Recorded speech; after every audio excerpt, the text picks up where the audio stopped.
What Really Happened with your host, Mike Rivero. The history the government hopes you never learn. Here is your host, Michael Rivero. And aloha, America. Welcome to our show today. It's Thursday, January 12th, 2017. Sure happy it's Thursday. Sure happy it's Thursday. Sure happy it's Thursday. We have a lot of stuff to talk about today. There's a lot of very troubling things out there in the world we need to look at. The phone lines are open, 800-313-9443, 800-313-9443. Mike is in our control room, twiddling the dials, keeping us out of trouble, ready to answer the phone when you call on in. We are still seeing the fallout from this huge embarrassment in which the corporate media got caught up in this story that originated with BuzzFeed, apparently began literally as fan fiction to diss Trump, and it went out of control, and everybody was forwarding it saying, oh, we got the goods on Trump, we got the goods on Trump. He had these two prostitutes in the presidential suite in Moscow, and they did horrible, horrible things to the linens. And everybody's pointing fingers at each other, and without even trying, I mean, Trump has now got CNN and BuzzFeed attacking each other in full view of the public. And the corporate media is uniting in defense of CNN. Even Fox News is out there trying to say, look, CNN they're honest and they're reliable and they're trustworthy, and, you know, this was just one goof. No, it wasn't just one goof. It's part of an ongoing pattern we have seen this last year of constantly trying to shill for Hillary Clinton and damage Donald Trump, and before that, just decades and decades of lies about Saddam's weapons of mass destruction, Assad's sarin gas, the Lusitanian weapons, Pearl Harbor's a surprise, torpedoes in the Gulf of Tonkin, USS Liberty was purely an accident, and so forth and so on. How many times do you have to be lied to before you're willing to stand up and say, you guys are lying to us, and we are not going to listen to you any longer, because that time is at hand. Now, Kellyanne Conway was talking with CNN's Anderson Cooper over the fake news report, and basically Kellyanne said from where the Trump campaign, Trump presidency sits, there's not a lot of difference between CNN and BuzzFeed. They just grabbed anything that sounded salacious and ran with it. Now, Stephen Molyneux is basically out there saying, if your own journalists cannot confirm any of this information, why are you publishing it? On what basis is the American public supposed to verify the information? Isn't that really what the journalists are supposed to do, is verify the stuff before it goes to press or gets broadcast? I mean, BuzzFeed is out there trying to say, well, we didn't know if it was true or not. We just thought the American people should decide. Now, over in Russia, there is a gentleman who was named along with his company in this document that alleged connections between Donald Trump campaign and Russian hackers. And he says no U.S. intelligence officers have ever contacted him about the accusation. Nobody came by and said, did you really do this? And he says, by the way, it's all fake. It's all false. And apparently, even James Clapper is now calling it quits on this one, and basically saying this whole BuzzFeed CNN report is, in fact, complete bovine excrement. And he's absolutely right about that. We all know it. And all the corporate media have got egg all over their faces. And as I said before, if Fox News is, destroying their own credibility, Shepard Smith is defending CNN.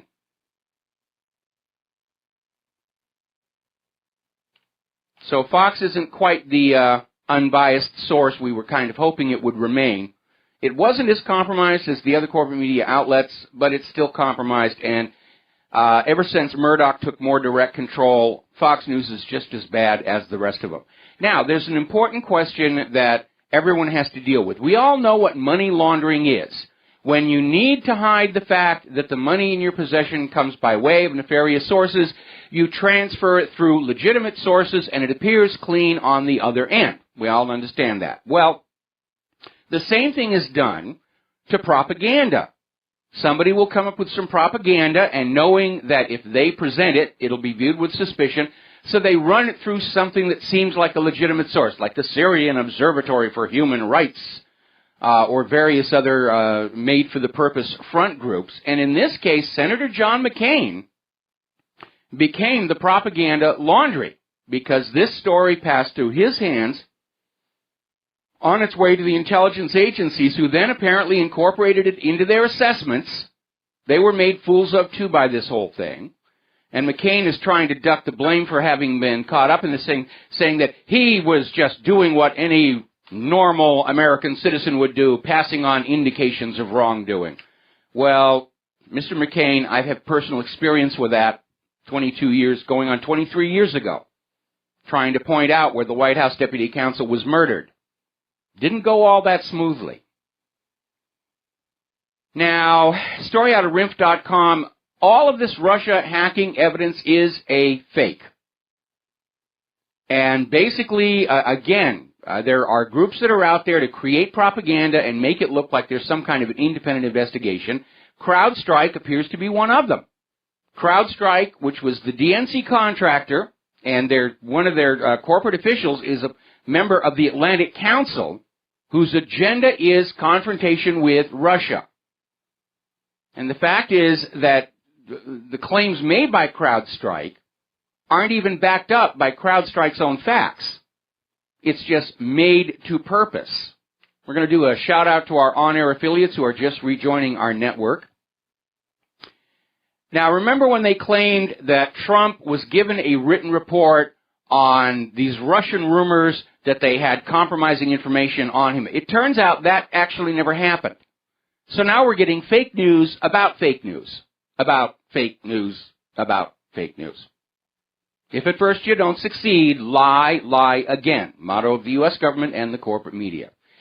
What's going on here, though, is pretty much obvious to everybody. The deep state has declared war on President-elect Trump, and they're out there trying to discredit him and delegitimizing, using all these unverified claims, rumors, innuendos. The Democrats and the liberals are cheering, yes, go get him. We don't care if you're lying and cheating and bearing false witness. We're allowed to do that. We're liberals. We're members of the Church of Liberalology. The rules don't apply to us. But we're literally seeing just how afraid the entire entrenched oligarchical establishment is of Donald Trump and the American people who support him. Now we're finding out at one point the FBI actually went to the FISA court, the Foreign Intelligence Service Act court, asking for a warrant to spy on Trump campaign officials. And ironically enough, it was one of the very rare cases where the FISA court said, no, we don't think this is a good thing. So this is really we the people and Donald Trump against that entrenched establishment. Now, as you know, the individual who was used as a propaganda laundry, the anonymous source behind this dirty dossier, has been outed as an ex-MI6 spy, which there's no such thing. Once MI6, always MI6. But his name is Christopher Steele, and he works now for a private intelligence organization. And now he has gone into hiding. He told his neighbor, look out for my cat. He fears for his life. And he's gone into hiding. Now, I wonder who he's afraid of. It may be simply that he is the chain of accountability. They go past, they talk to him and find out who put him up to this, and that's a big problem. He's a live liability. Now, as you know, we reported in recent weeks the historical reality that it is the United States, specifically the CIA, that is in the business of hacking and interfering in foreign elections, tinkering with their politics all the time. It's a little hypocritical for the United States to be screaming about Russia interfering with our politics with that track record, and also the double standard, where it's okay for Israel to interfere in our elections and our political process and decide who will and will not be a member of Congress. It's okay for Israel to do it, but if Russia is even thinking about it, that's a cause for war. But in a very real way, you could make the argument that the U.S. government is the father of foreign election hacking and cyber war. Now, as you know, Obama just had his farewell address from Chicago, breaking with tradition. Up until recently, presidents have made their farewell address from the Oval Office, and for some reason, Obama went up to Chicago because it's where he got his start. And looking at Chicago today, I don't know that that was a particularly wise move for him to do. But we're seeing all these articles coming on out, basically saying that his speech was a load of bovine excrement. He talked about himself incessantly, pushed the liberal agenda, and really didn't say a whole heck of a lot of anything else. All right, we're going to go ahead and grab some phone calls here. Kyle in Pennsylvania, aloha. Welcome to the show. What's on your mind? Hey, Mike. I don't know if you have any familiarity with the whole Gamergate fiasco from a couple of years back, but anybody who followed that has already seen the way this whole media, whatever you want to call it, works out. In the gaming media, about 2-3 years ago, they started doing the same thing, lying, insulting their audience, villainizing them, and when the audience finally realized these people are liars and these people are full of bovine excrement, that was the end of it. Once the people stood up and said, okay, we were all together against you and we know that you're lying to us, the amount of calls that happened in that area of journalism has been massive. Ethics reform, you name it, the entire industry has changed. So anybody who followed that will see how this will play out, because this is exactly the same exact thing that happened then. Yeah, it is. This is the collapse of the corporate media, and again, for another parallel, look at what happened to the Soviet Union in the months before it collapsed, where the Soviet citizens just all realized the sheer scale of the lying that was going on in the establishment media, Pravda and Izvestia, and the government itself, and they simply stopped listening to the government and listening to the media, and the government simply was unable to function past that point, and they collapsed. And I think the same thing's going to happen here, and I'm sorry to see it happen. I thought that with Trump in the White House, there might be a chance to salvage what's left of this nation, but obviously we're seeing the entrenched political establishment still insisting on following each other off that cliff like lemmings. Well, and it's very clear, you'll be able to see very clearly who is and who isn't who has any sort of ethics in media. The people who say BuzzFeed, what they did was okay, CNN, what they did was all right, it's common practice in journalism, and then the other people, the other journalists and media personalities who say, no, completely wrong, completely slanderous and libel. You're going to be able to see very clearly who is and who isn't a member of, who wants to follow the rule of law. And that's going to be, I think that's where the true divide's going to be. And all those it's going to be very few. You're going to be able to count them all on the fingers of just one hand. And very clearly, the orders from on high are clamping down on the corporate media to just stay in absolute lockstep, pushing the agenda, damage Trump, bash Russia, raise the fear, Russia's coming if we don't attack first, and they're really doing a full court press on that one. And we're going to be talking about that a little bit later in the show.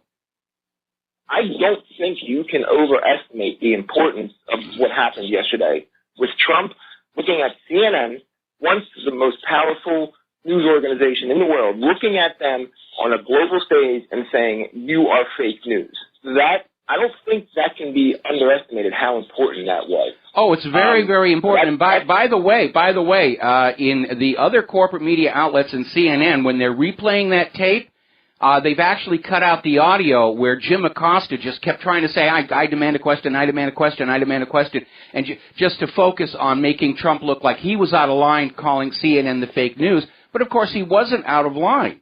And you're absolutely right. This is having global impact. Every one of the stories covering this, every one of the YouTube videos that is talking about it, you read those comments and you can see the people of the United States of America are on Donald Trump's side on this, because the people of the United States of America, 94% of the people of the United States of America know the corporate media is just constantly full of lies. That is the moment when the little boy points at the king and says, he ain't wearing no clothes. There's your moment right there. Yes. Trump's calling out CNN saying, you are fake news. I mean, that can't be taken back. That is going to be utterly devastating to the mainstream media. Well, we're all following along. We've been saying all along, the corporate media is the fake news. When Washington Post put that term out there, they were trying to apply it to the independent media. It backflashed on them to the point where now the Washington Post is saying, we shouldn't use that term anymore. Really, that didn't work out very well for us. You know, they're in panic mode. They're in thrash mode. They don't know what to do because they are trapped by their business model. They can't start reporting the honest truth because that's not what they're paid to do. Yeah, I can't believe the stupidity of them to put that narrative out there. I mean, they had to have known that, I mean, once they named themselves. They titled themselves. They were the ones, I mean, once they put the focus on it, it was so easy to just put it right back on them and point out. You know, the old saying, you point a finger at someone, there's three pointing back at you. The moment they did that, they should have known that they were sealing their fate. No, they didn't. I'll tell you why. Because the upper management and the corporate media are still a bunch of Cold War fossils or, 60s fossils, and they still live in a world where the headline gets the attention and steers the public opinion, and the eventual retraction and apology, which is buried behind the obituaries, basically gets ignored. But in the age of the independent media, that doesn't work any longer. Where the U.S. government and the corporate media have come up short all along for the last couple of decades, they continue to underestimate the impact of the independent media and the dramatic change it has brought about in the skepticism of the American people and the fundamental flow of information. Because, and again, the polls are showing trust in the government and the corporate media is in the single digits. That's a government hovering on the edge of paralysis. I think you're absolutely right. I think the changeover where the public now prefers a longer form, explain it to me, from beginning to end, radio shows, 20-minute, 30-minute long YouTube videos. That's where the public is going, getting away from these bombastic headlines of, boom, boom, boom, 1, 2, 3, Trump is this, and then nothing on. I think, you look at some of the views that people are having online, you look at the people who are listening to radio stations, they're going towards that long form so they can have a more complete understanding. Well, basically what they're saying, they're saying, okay, that's your headline, show me the proof now. And the corporate media keeps coming up short because they're putting out all this ridiculous stuff for which there is no proof. And again, they have got a history of lies, fraud, and deception they're going to have to try and live down. They're fighting their own past. And again, they did it to themselves. I have no sympathy for them whatsoever. And we're seeing it in the numbers. The readership, viewership numbers for corporate media are in massive decline. They're all losing ad revenues. They're losing subscriptions.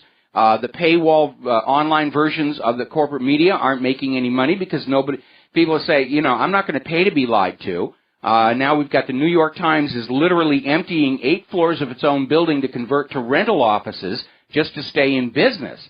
We're seeing newspapers all over the country. They're starting to let their film reviewers and art critics and all those extra added feature people go. And all they're keeping are the ones who will read the computer screen for today's propaganda and parrot it out to the world.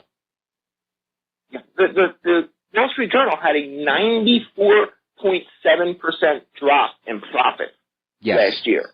13% is considered catastrophic.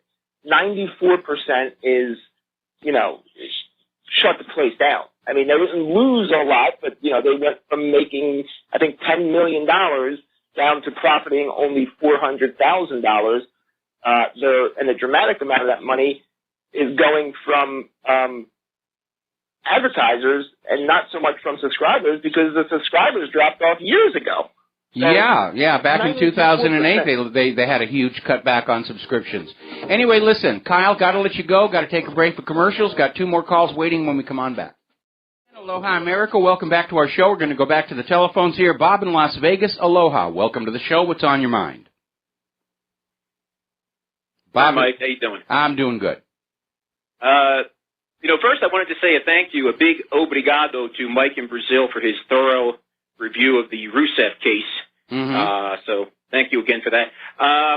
Mike, I just got back from I was in Panama and Costa Rica, and we become a laughing stock. here. But I tell you, I've got a few friends down there. They're expats, and they are now huge fans of yours.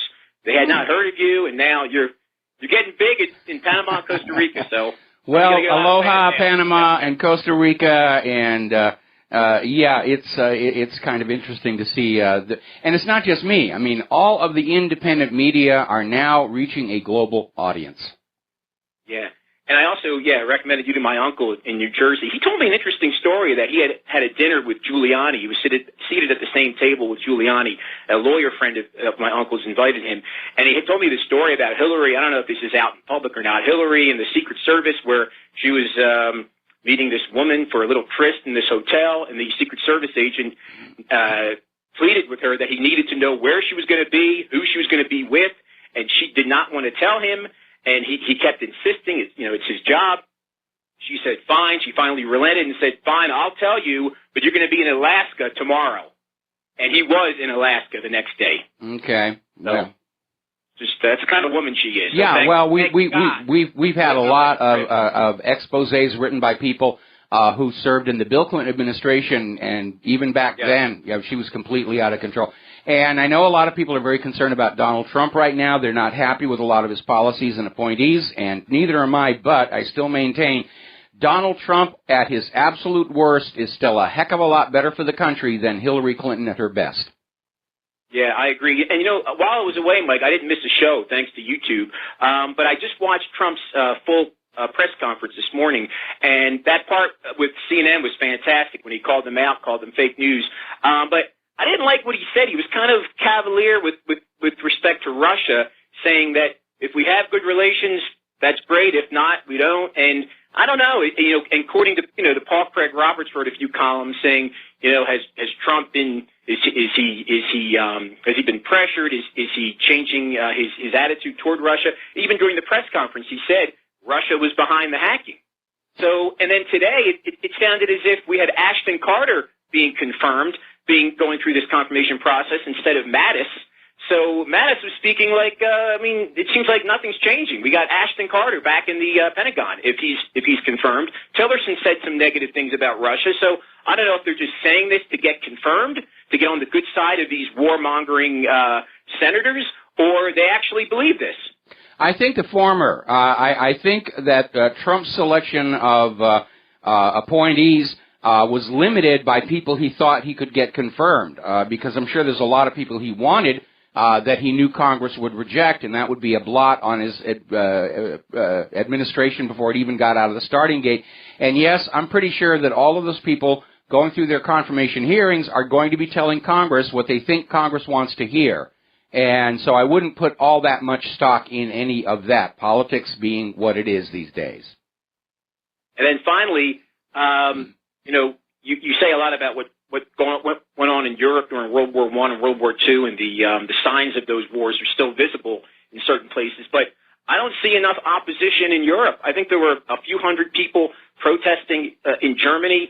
I mean, they've got to get out there in the streets and let their voice be heard. These politicians aren't going to be swayed by a few hundred people in the street. They're going to need to see hundreds of thousands of people in the street, millions, for them to change their stance towards Russia. Okay, Bob, let me ask you a quick question because we're almost at the commercial break. If there were 1 million people in the streets of Europe saying no to war with Russia, do you think you would see it on CNN, MSNBC, Fox, ABC, NBC, CBS, PBS? No, you wouldn't, but those local politicians would see it. No, the point I'm saying is there are probably a lot more anti-war demonstrations going on that you're simply not aware of. Oh, I see what you mean. Okay, well, fair enough. Right. I just want those politicians in Berlin and in Paris and the other countries in Europe to see that presence. So they change. That's the most important thing. So they change their views. Yeah, absolutely. I mean, because this idea of Russia is the aggressor is complete nonsense. Everybody knows it, and we got to stop nodding and going along out of a sense of politeness or patriotism. All right, Bob, got to let you go. Got to take another break for commercials. Back with another phone call after these few words.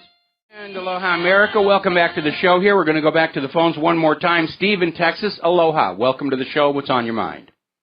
Aloha. Hey, You there? Yes, I'm on. You're on the air. Okay. All right. Wow. Obama surprises Biden with Freedom Medal. Very interesting. It seems like a lot of people are getting participation awards, like in grade school, all of a sudden.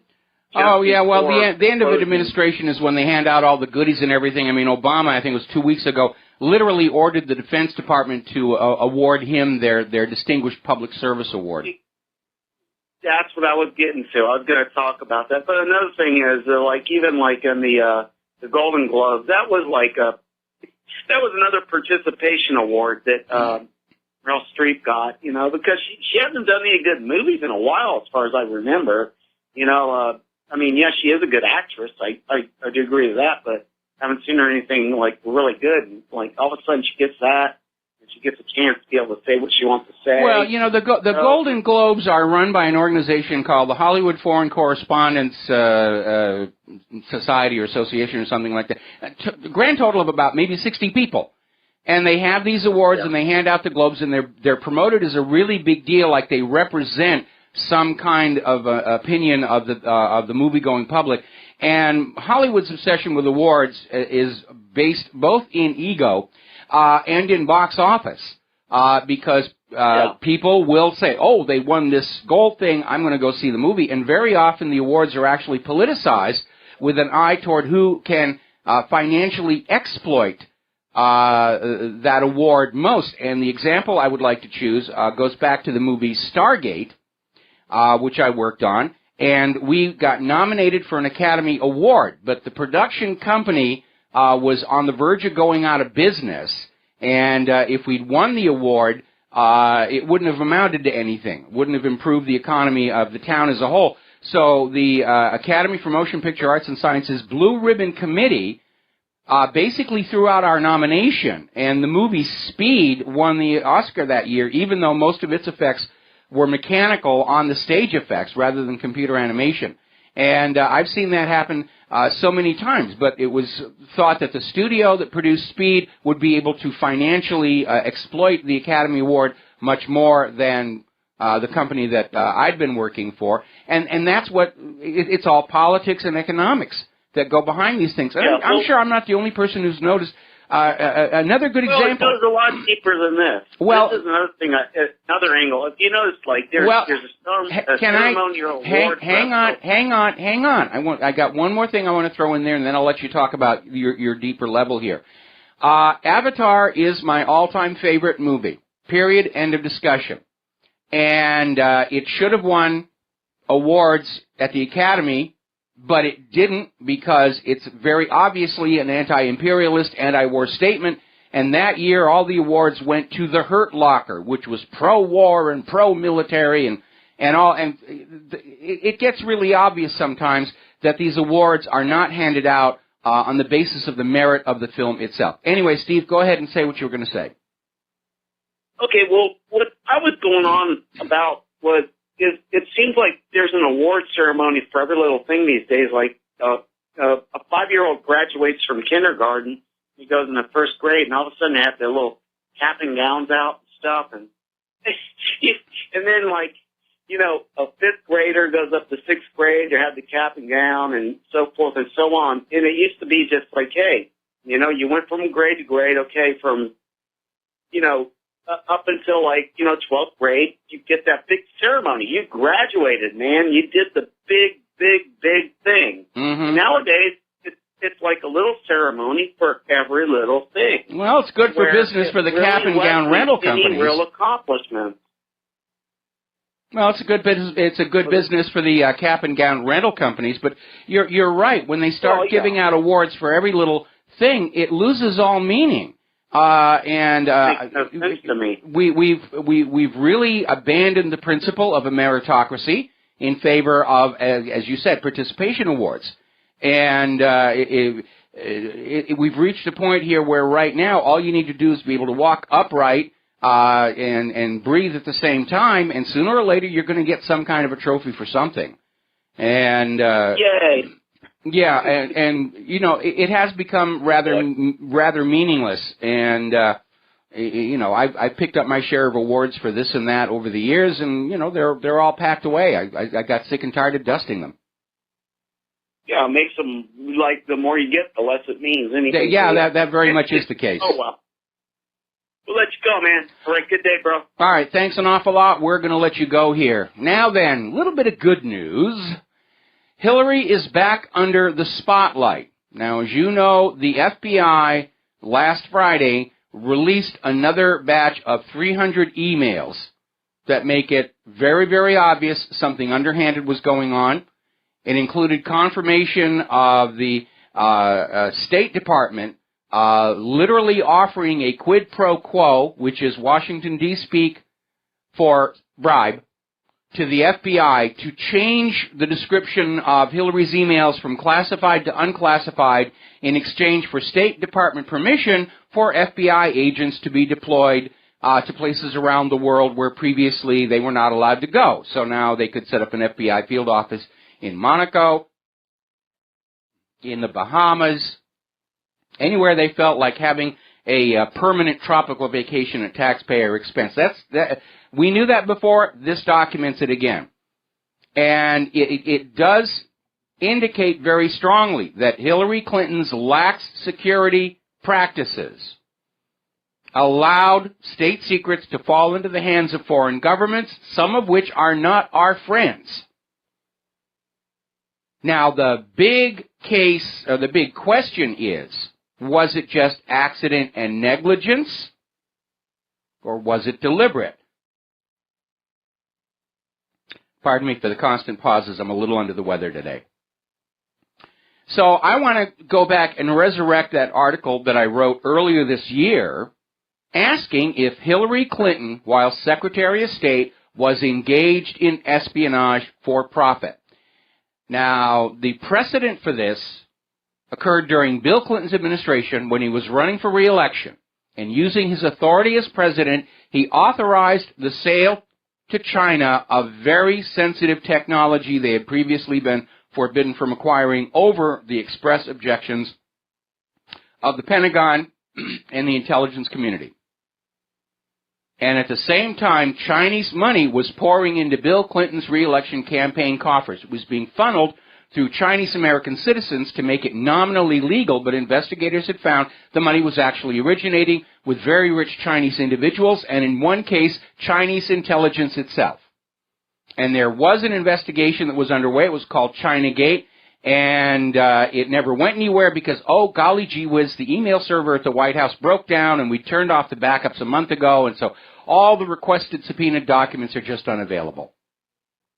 Part of a repeating pattern. So, present day, Hillary, as Secretary of State, is parking highly classified documents, including special compartmented access documents, on her private email server.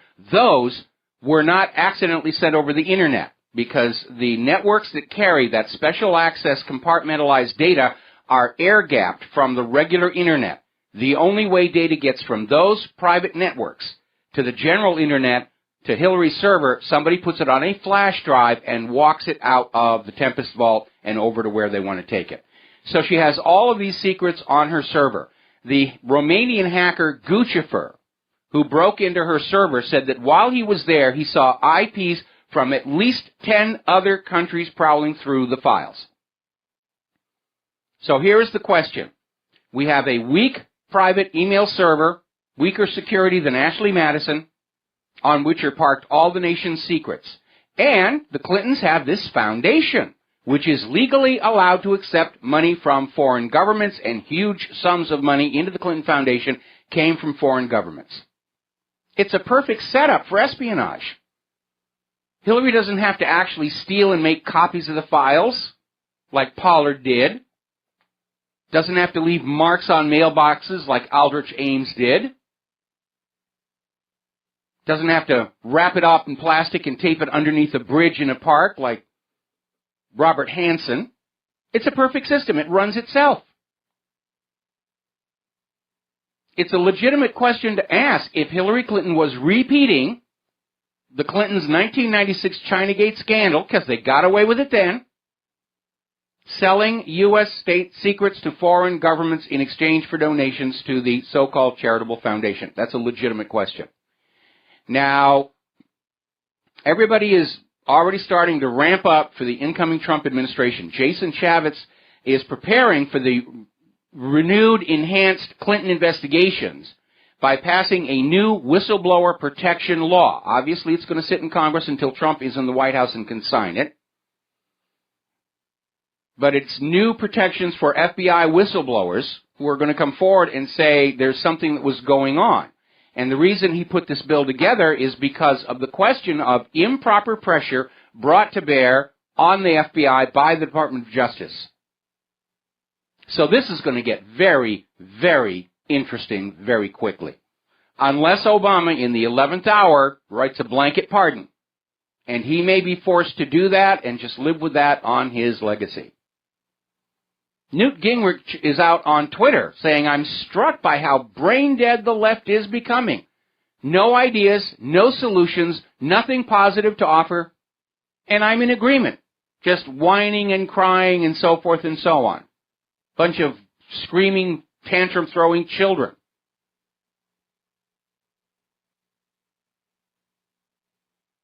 Now, getting on back to the confirmation hearings, and I want to preface this by saying, we need to be very careful about overreacting to what these nominees are saying before Congress, because they want to be confirmed. And in order to get confirmed, they have to tell Congress what Congress wants to hear. So I wouldn't read all that much into what they're saying. Tillerson was out there saying China should be denied access to the South China Sea Islands. There are, of course, a lot of reasons why that is nonsense, but we have a Congress which, despite a lot of anti-incumbent sentiment this last election, is still dominated by people who think war with Russia and China is a really good idea, that they're going to make a lot of money off of it, that it's going to distract the American people from all the crimes and corruption and election fraud that's been going on. That last part, not going to work here. But Russia has reacted to some of the comments Tillerson made about Russia. They thought he was a friend of theirs, and for a while it did appear. And Russians online, ordinary Russians, not the government, this is not official, Russian citizens online are demanding Tillerson return the Order of Friendship he was awarded by Vladimir Putin in 2013. And again, the caution that Tillerson and all of these other nominees may just be saying what they think Congress wants to hear in order to be confirmed. And I wouldn't read all that much in there. General Mattis is out there screaming Russia is the principal threat to U.S. security. He's absolutely flat out wrong. Our own internal corruption and rot is the principal threat to U.S. security. But again, Mattis is probably just saying what he thinks the war hawks in Congress want to hear at this point. Now, Pompeo was being given a hearing for CIA confirmation. The lights went out halfway through. I'm sure it's just a coincidence. All that infrastructure is crumbling all over the country and everything. Now, when Jeff Sessions was up for his confirmation hearing, he had his granddaughter in his lap, and in the latest example of liberal hysteria, MTV writer Ira Madison III attacked Jeff Sessions for holding his own granddaughter in his lap. Madison described the child as a prop and said Sessions must have stolen the baby from a toy store. And she actually put out a tweet saying, Sessions, sir, kindly return this Asian baby to the Toys R Us you stole her from. She since deleted that tweet, apparently not realizing that really is Sessions' granddaughter there. All right, we're going to take some phone calls. Dustin in New Jersey, aloha. Welcome to the show. What's on your mind? Yeah, hi, Mike. Yeah, this is the way that these people are. You know, to make comments like that's what they're really thinking. Yes. They don't care about you. They don't care about me, Mike. These tweets that they send out, this is what they believe. Well, you know, there's unfortunately a huge amount of groupthink pressure, and that is something that Donald Trump is definitely not going to go along with. But there have actually been psychological experiments, including the one by Stanley, the guy with the shock machine. I'm blanking on his last name. where, if you have large groups of people and you show them a picture of something and all of the people in the room are already been told you will describe it the wrong way, that that test subject, the one who's not in on it, will just go along with the crowd. There is unfortunately a dramatic amount of herd instinct in people, and it's not just the ordinary citizens, it's also the people sitting in Congress. If they think everybody else around them wants war with Russia, they're going to sit there and say, all right, okay, yeah, war with Russia, rah, rah, rah, rah, rah. I don't have to fight in it. My kids don't have to fight in it. Mike in the control room just said it was the Sidney Milgram experiment. But I'm talking about others, where they'll have 20 people in a room, and they're being asked to describe a picture, and 19 of the people in the room are in on the gag, and they'll misdescribe it, and the test subject will just go along.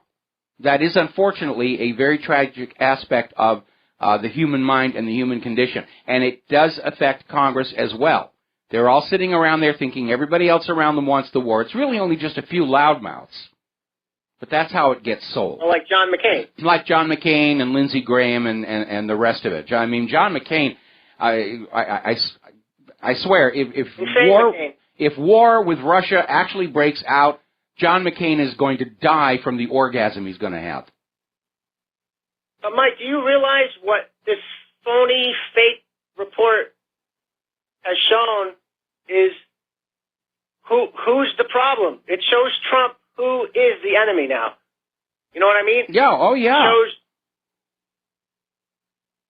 So do you think this report, I'm thinking alternately, was given knowing they're going to release this, knowing certain elements, because there's still elements in the CIA, NSA that are still the good guys, you know what I mean? But let them release this knowing it's fake, and it shows who is the enemy, and also makes people in power look stupid. Can you hold me over? Yeah, I'm going to hold you over. We'll be right back. And aloha, America. Welcome back to the show. We're talking with Dustin in New Jersey, and I think a good example of the groupthink is this Pissgate scandal, because all of these corporate media outlets had this dossier for a very long time, and they were all looking at it and saying, it just doesn't feel right. Then BuzzFeed runs with it, and they say, okay, we're going to go, and they all just leapt on board, much to their humiliation and embarrassment. So, yeah, they're not being careful. They're out there serving an agenda, and that's what they're focused on, rather than getting their facts straight. But the thing is, with John McCain, he is the enemy, because he is trying to ruin Donald Trump before he gets in. So he's on the Intelligence Committee, I believe, right? I'm sorry. So, which one? John McCain. I believe he's on the Intelligence Committee. Yes. So he is the leak. Well, yeah, he got the document from somebody associated with.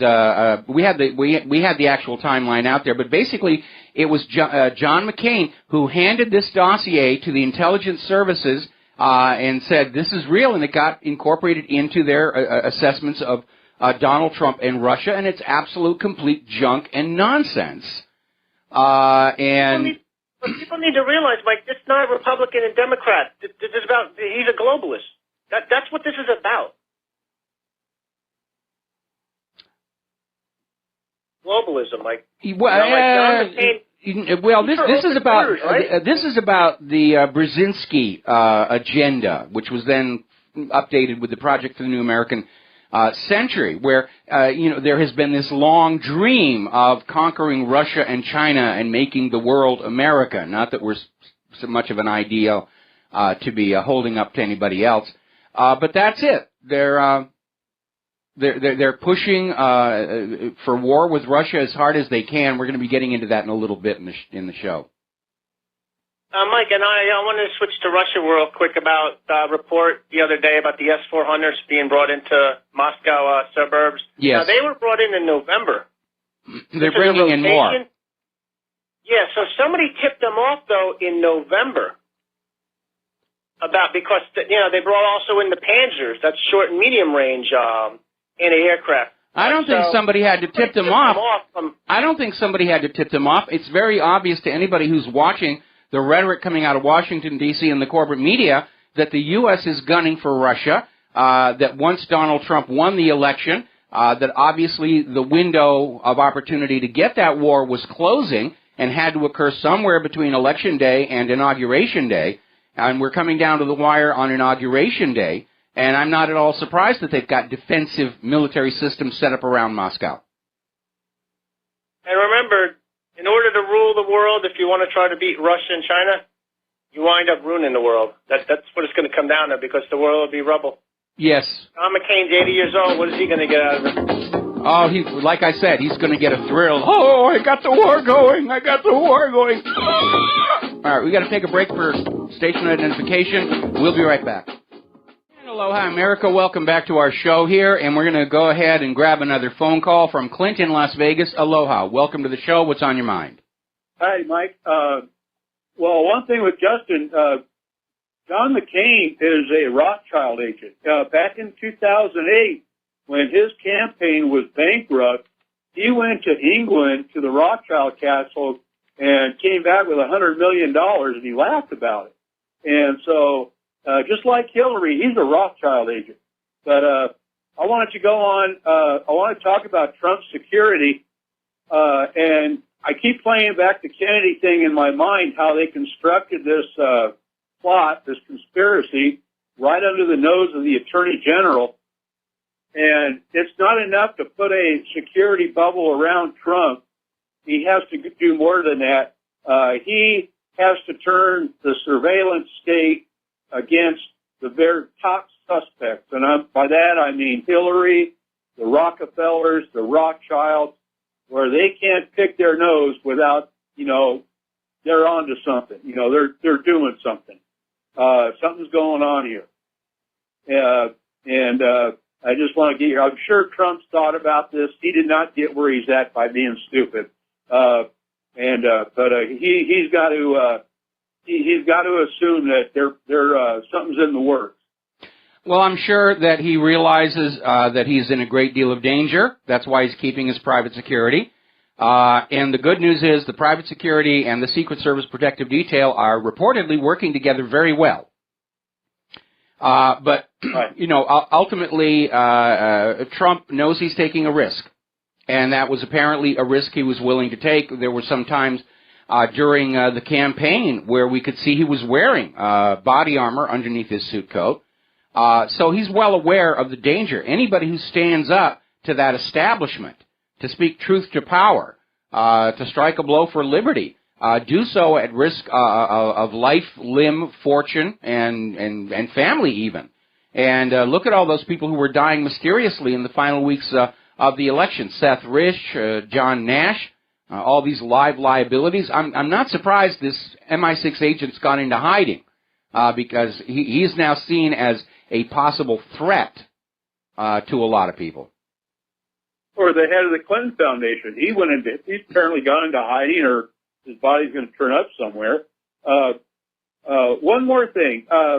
Remember that video that came out about this black lady who's apparently squatting at Trump Tower, and Trump let her stay there, and she's been there like 8 years? Was that authentic, or did that turn out to be a hoax? I actually didn't spend much time looking into it. It sounded like a feel-good story. I understand that he did let her stay there. And for how long, I don't know. Okay. Well, I'll let you go from there, Mike. Have a good day. All right. Thanks an awful lot. We're going to switch over to Errol in the Netherlands. Errol, aloha. What's on your mind today? Hello, Mike. Hello. First of all, I want to... hello? Yes. Yes. Hello, Mike. First of all, I want to wish you a very happy new year, and for Claire also. And I want to say about Donald Trump, and we have forgot about the Yemenis people from Yemen. What have they done to the Yemenis people? Nobody is talking about that in the mainstream media, the so-called mainstream media. We call it the fake media nowadays, but we are going to watch it because the Arabs, not the we must not put it on one straight line. We must see there are some forces, the Yemenis people are so subject of annihilation. You know, annihilation? They are being destroyed. And nothing in the Dutch media, in American media, in the Russian media, I don't hear nothing about it. Well, we're covering it. We're covering it. Yemenis people are the subject of elimination. So I just want to make this clear. Just like the Palestinians, the Yemenis people are now suffering. And that is just what I want to make clear. Because I don't see that in the mainstream media or in the independent media. Nothing at all. So I just want to make clear, the Yemenis people are suffering. And we need to put an eye on that situation, what they are doing with them. We have because okay. when we are not looking at them, then we are going to go straight back to exactly the same thing that we are talking about. Okay, Thank you, Mike. All right. Hang on a second. We're going to do a shout-out to our on-air affiliates who are just now rejoining our network. We do talk about Yemen. It's not a top priority with everything else that's going on, but we do talk about Yemen all the time in the context of this ongoing pattern of covert and sometimes overt U.S. overthrows of legitimately elected democratic governments and the imposition of puppet rule, which now the whole world realizes the U.S. has been playing this game over and over again since the end of World War II. Iran in 1953, Chile in 1973, Ukraine hasn't worked out too well, and they did it in Yemen, and they did it in Libya, and the people of Yemen and Libya are saying, we do not want to live under foreign puppet rule, and they're fighting back. And so the U.S. is basically going on in and pounding all these people to teach them the lesson that once you are conquered by the American empire, you will stay conquered. And they're not actually winning the hearts and minds of the people this way. So what I want to say to you, let Donald Trump talk about the Yemeni people. He already has. The Yemeni people. He already has. Yes. He's already come on out. He's already said, well, under his administration, this foreign intervention policy is going to end. Mike, listen, I just want to say, let Donald Trump talk about the Yemeni people just like the Palestinian people. And then we can make a deal with the Israeli people. Because there are some Israeli peoples that are in conflict with the Yemeni and the Palestinians. So we're going to see what has become of that moment in time. Because we are now in a moment of time that is so perfect. We are now on the 13th of January. We're going to see something on the 20th of January. It's okay or it's not okay. We're going to see something or we're going to see nothing. Well, it's going to be a very long time from now to the inauguration. We're seeing all this posturing, this attempt to sell a war, and there could still be some kind of a desperate effort to get Donald Trump removed and let Mike Pence take the Oval Office. We're hearing from all the liberal buttercups and the snowflakes that they're actually convinced they're going to start nationwide riots that will force Congress to remove Donald Trump. Personally, I don't think it's going to happen because of the track record of failure ever since the election itself, plus the fact that we're dealing with an exceptionally hard winter that for most of the country, people are just going to want to stay inside and stay warm. We could actually see this inauguration underneath a blizzard, and that would really make it impossible for all of these Black Lives Matters and feminists and everything to show up there and cry at Donald Trump's inauguration because they'd have icicles hanging off their face. I will say one thing to you. Yes? Okay. It's the last thing that I'm going to say to you for this year. Okay. Because I see what you have. Follow me on, what is it, Scene Live. Follow me on Gap. Follow me on VK, you know? Yes. Follow me on Yandex. Listen. The establishment is done. It's done. And when they're going to go further, they have got a very big problem. And the very big problem is not only with the people from America or from Russia or from Europe. You know where the problem is? From the people from all the world. From all the world. Oh yeah. Oh, I just absolutely. want to say this. Yeah, exactly. It's a pushback. Listen, Mike. You have put this on your website. I like that so much. I just want to say to you, go on with that. We are the new generation, and they can't stop us.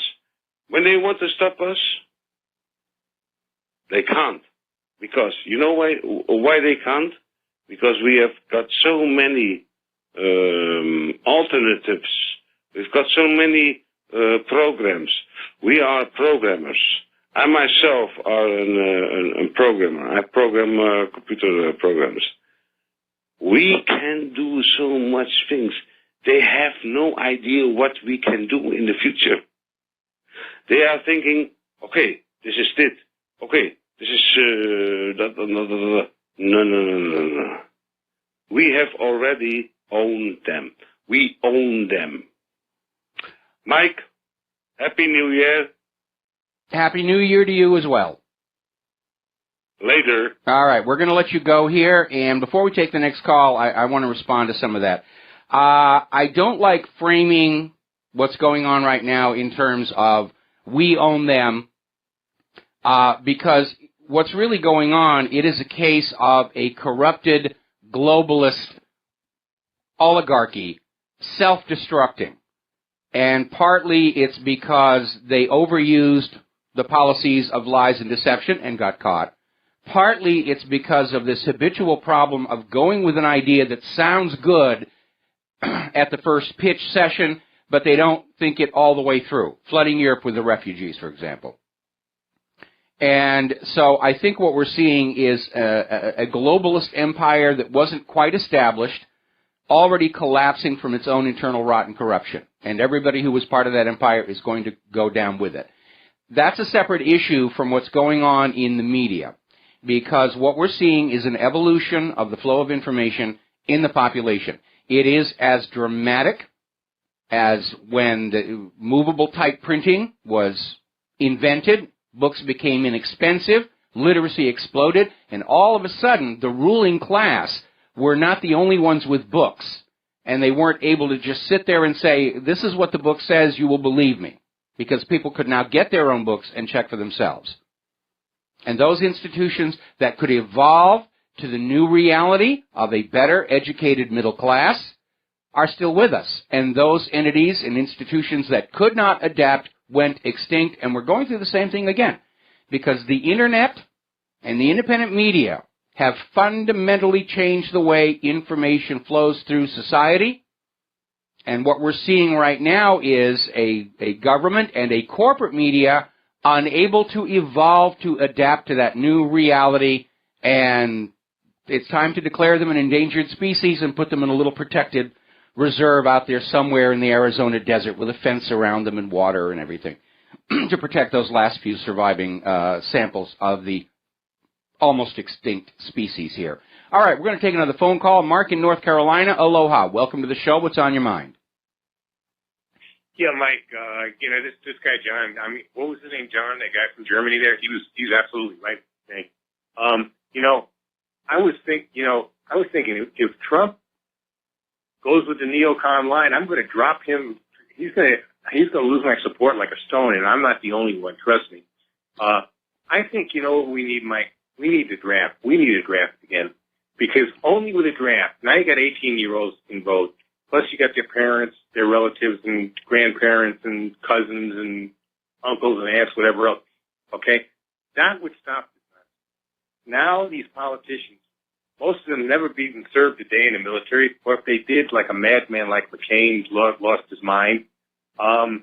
He actually betrayed his country. McCain betrayed it. He committed treason. He actually made propaganda videos for the North Vietnamese. I've been trying to find that. I can't find it yet. I've been trying to find that. Search it on YouTube. Actually did that. Somebody made a YouTube video about it. They've got the actual radio broadcast and the whole history of that. Okay, but I'm saying, you know, I think if you had a draft, this nonsense would stop. Then you would see people really take to the streets. As far as you see both the neo-libs and the neocons be put in their place. I really can't stand those people, Mike. I hate because they will get people killed and they don't care because they themselves, nobody's shooting at them. They'll make sure they we're just gaming chips. We're just gaming chips in the great game. We've got millions of chips to spend on this whole thing. The legislation for a new draft has actually been sitting in Congress. And for a while they were going to draft young ladies into combat roles. Now that part has thankfully been rescinded. But what they're waiting for is some kind of an event that will persuade the American people war is necessary. Then they'll push the draft through and there won't be any opposition to it. The problem with that is, that in order to stage a false flag or whatever, and I'm still very concerned about those Junker T-72 tanks that Ukraine has, you have to have a public that's predisposed to believe the propaganda, and our government doesn't have that anymore. But I'm really getting concerned when I see like this guy let's say Mad Dog Mattis and even Tillerson, all switching now, saying, "Oh, Russia's most dangerous threat," and blah blah blah. Even Iran, they're talking about Iran. You know what a threat Iran is. Yeah, but again, you have to take that with a grain of salt. These guys want to be confirmed into their positions in the Trump administration. They're telling Congress what they think Congress wants to hear. They're pandering to the John McCains and Lindsey Grahams out there. And I wouldn't actually wager any money that what they're saying is really what they think and feel and believe. And in any event, regardless of what they themselves think, they're answerable to President Trump. President Trump sets the policy and the agenda, and anybody who challenges that is going to get pink slipped. Yeah, but he started switching around. He said again he thinks there's a good chance he won't get along with Putin and this and that. And who do you think he'd rather face, him or Mr. Slick Willie there? And I think. Hang on a second. Hang on, Mark. One comment, then I'm going to let you go. I think you are still buying into too much of the third-party reporting about Donald Trump, where it's reported he says this, it's reported he says that, and then 2 days later it comes on out and said, no, that wasn't said at all, or it was quoted out of context or selectively edited. And at this point, again, let's give the man his 100 days in office and see what's really going to be going on. My top concern right now is this very obvious attempt to start a real war with Russia before Trump can even get into office. And I think we need to be focused on that. So thank you very much. We're going to let you go here. Get on back to the news here. Interesting little story just broke in Sputnik News. This individual, this ex-MI6 spy, Christopher Steele, who was the source of this unsubstantiated claim that Donald Trump and two prostitutes defaced the bed where the Obamas had slept in the presidential suite at the hotel in Moscow. He's also the same guy who was the FBI's sole source linking the FIFA corruption scandal to Russian gangsters. And it was on the basis of that information that the FIFA presidency was changed, and the new FIFA president said that Russia could no longer host the 2018 World Cup, tried to take it away from him. So this guy's got a long history of manufacturing anti-Russia propaganda. Lying for the U.S. government is big business. Business is Good. We're going to take a break for commercials, and we'll be right back. And aloha, America. Welcome back to our show here. Interesting news. Marine Le Pen, who is now leading the polls for France's presidential elections, was spotted in New York at the Trump Tower. The conclusion, obviously, is that she's there to meet with President Donald Trump to talk about aligning France and the United States outside of the sphere of the globalists. Now, Donald Trump is already making decisions about the decor in the Oval Office, and one of the things he's done that has been very thrilling to people in Great Britain is he's ordered that the bust of Winston Churchill that was there for several presidential administrations and was removed a while ago, and I forget which president removed it, but he's said that that has to come back. The bust of Winston Churchill will be restored. So that's a good thing here. Now then, as you probably already noticed, Congress, in anticipation of the Trump presidency, is already preparing to do the repeal of Obamacare. And basically, the Senate has taken the first step by passing a budget resolution passed along party lines. And basically, the next step is instructing 2 House and 2 Senate committees to come up with plans to roll back that health law, basically wipe it on out. Now, obviously, in there needs to be a provision for people who lost their own health insurance. Remember when Obama said, if you like your plan, you can keep your plan? Turned out to be one of the biggest lies come out of his mouth. And people lost their previous insurance. It even happened to me. I mean, I had to go on to an Obamacare-compliant plan. Well, if Obamacare gets rolled back, this opens up the possibility that some health insurance companies are going to say, we don't want you back as a customer, you're too sick, you're too ill, you're too old. And some provision has to be made for them. At this point, if anybody from Donald Trump's administration is listening to my show, and I figure it's an even money bet, I think this cannot be an administration of half measures and compromises. What is needed are dramatic, draconian solutions. Maybe we need a national health care system like they have in Canada or France. But one thing that we definitely need to do is pull back from this paradigm of constantly treating chronic symptoms at tremendous cost to one of actually trying to avoid illness and disease in the first place. And I'll give you a good example of why that's so important. Autism was unheard of before the 1940s. It's not an historic disease like plague or measles or any of those others. It was first noticed and described in the mid-1940s. Just a few years after, vaccine companies started using the mercury-based preservative thimerosal as a vaccine preservative.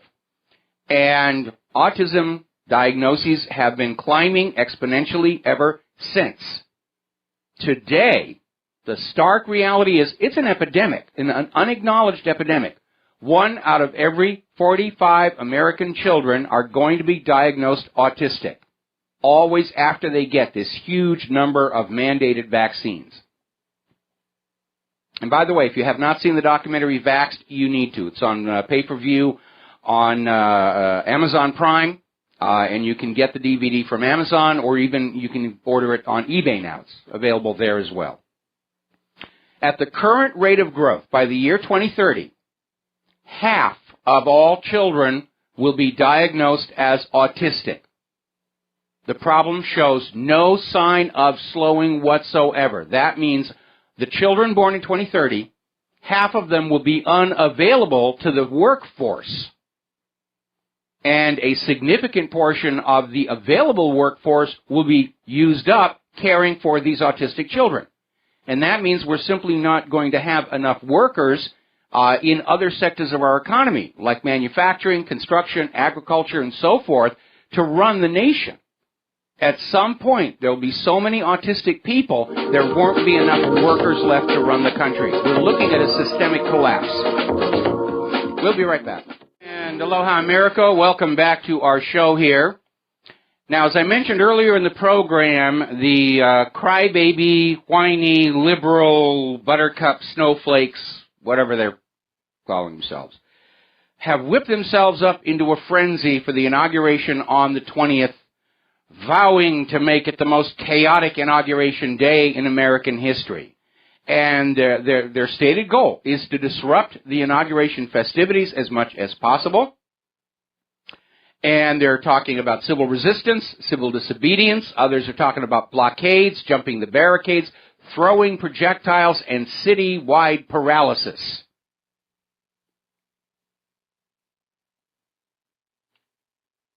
They're not going to be happy until they start a civil war.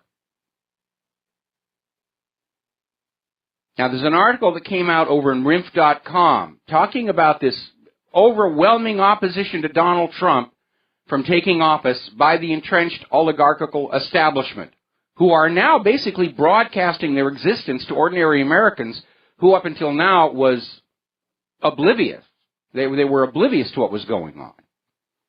And apparently the establishment is still holding out a hope that by some means, fair or foul, they can still stick Hillary Clinton in there, or at least hand the White House to Mike Pence, who's a little bit more tameable and controllable in their view.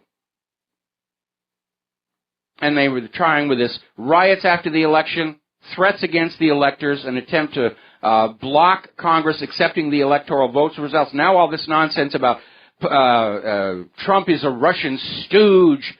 He's going to be influencing the United States on behalf of Russia, and that can't be allowed because that's Israel's gig to run our country. But everything they do is broadcasting their existence to ordinary Americans who up until now really weren't paying attention. And as we keep saying here on this show, the fastest way to bring down a dictatorship is to force them to act like one where everybody can see it. They're talking about using the 25th Amendment as soon as he is in office to remove him because he's obviously a puppet for Russia. Really? Can we go back and talk about how Hillary Clinton sold 25% of America's uranium reserves to a Russian company? Can we go back and look at that? Talking about Russian puppets. Now, with the GOP Congress, I don't think you're going to see a lot of people deserting him and supporting the impeachment, let alone removal from office. Impeachment exists for high crimes and misdemeanors, and Trump has not committed a crime.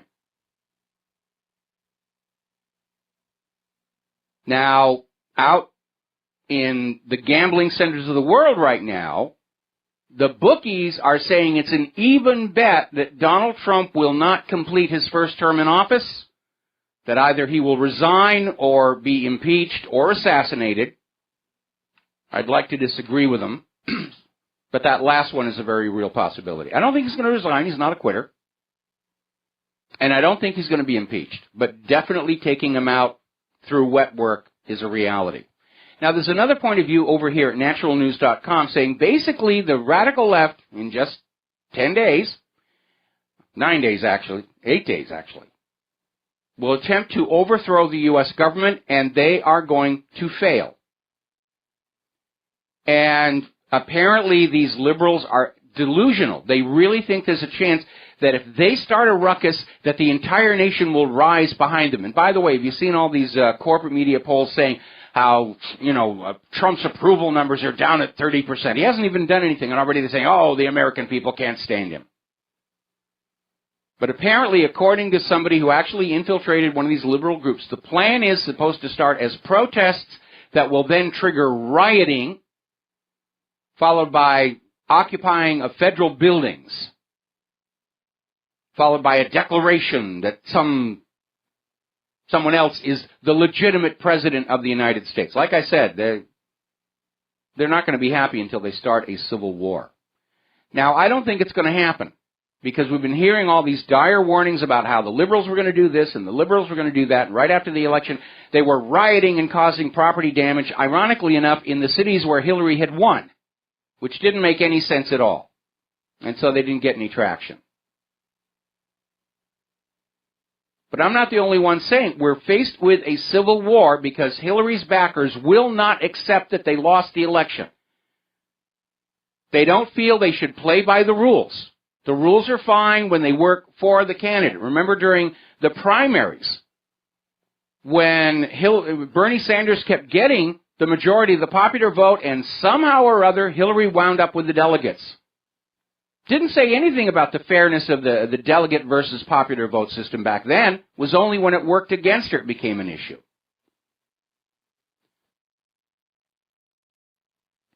So there's a lot of very angry people out there, but I don't think there are as many as they think. We've had a month to calm down. I think the vast majority of people who are out there screaming about Hillary and Trump and everything, I think they've calmed down, especially the ones who weren't being paid to be there, and we know that some of them were. Like I said, the factor that they're not including in their calculations is that we are entering a very hard winter, snow all over the country.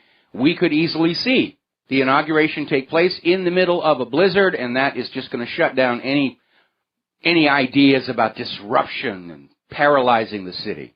All right, let's talk about the war zones. A lot of stuff going on out there. The Syrian army is increasing their activity near Al-Bab, and apparently they carried out airstrikes against terrorists south of the strategic ISIS-held town of Al-Bab, which is under siege by Turkish forces. Apparently those U.S. Stinger missiles have not gotten to them or are probably not working. These things do have a shelf life, by the way. The Syrian government forces are gaining the momentum against militants in Wadi Barada area northwest of Damascus. Now, 4 more settlements in Syria's Damascus province have joined the ceasefire plan. They're all on board with bringing this war to an end. What do we see here from the United States? They're still spinning and lying again, trying to sabotage the ceasefire. Trump's pick for head of the CIA, Pompeo, was out there saying Russia's doing nothing to aid in the defeat of ISIS, which is a flat-out lie. But again, he may be pandering to what he thinks Congress wants to hear in order to be confirmed. All right, we're going to go ahead and grab a phone call. Brandon from San Francisco, aloha. Welcome to the show. What's on your mind? Mike, just calling in to let you know that Calexit has formerly been suspended due to California sliding off into the Pacific. Okay. Getting a lot of rain out here. Yeah, somebody sent me some pictures. I wanted to comment. Go ahead. I was going to say, somebody sent me some pictures of the snow up in Oregon. It is just intense. It's in our readers' letters section. Please continue. So, caught the show yesterday. It was tanks, and mentioned, I'm sure you remember, they also purchased some aircraft and got caught painting them in the Russian colors.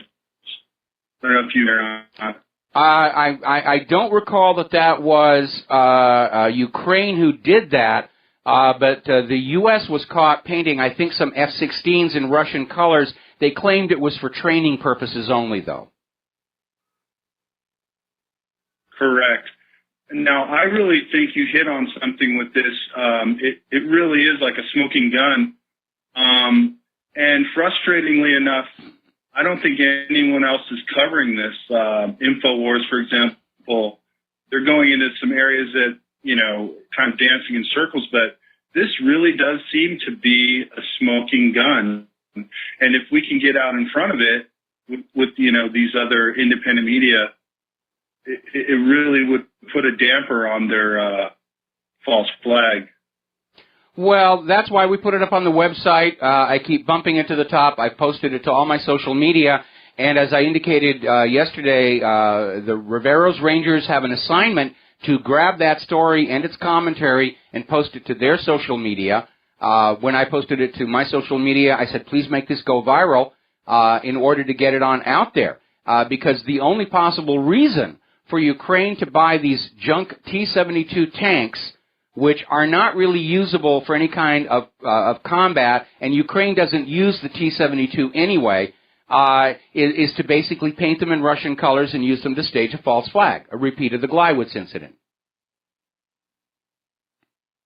Yes. I actually went online after you mentioned that, and I looked around, and there is a little bit of a buzz surrounding those tanks. Good. Once again, I do think this is kind of the smoking gun.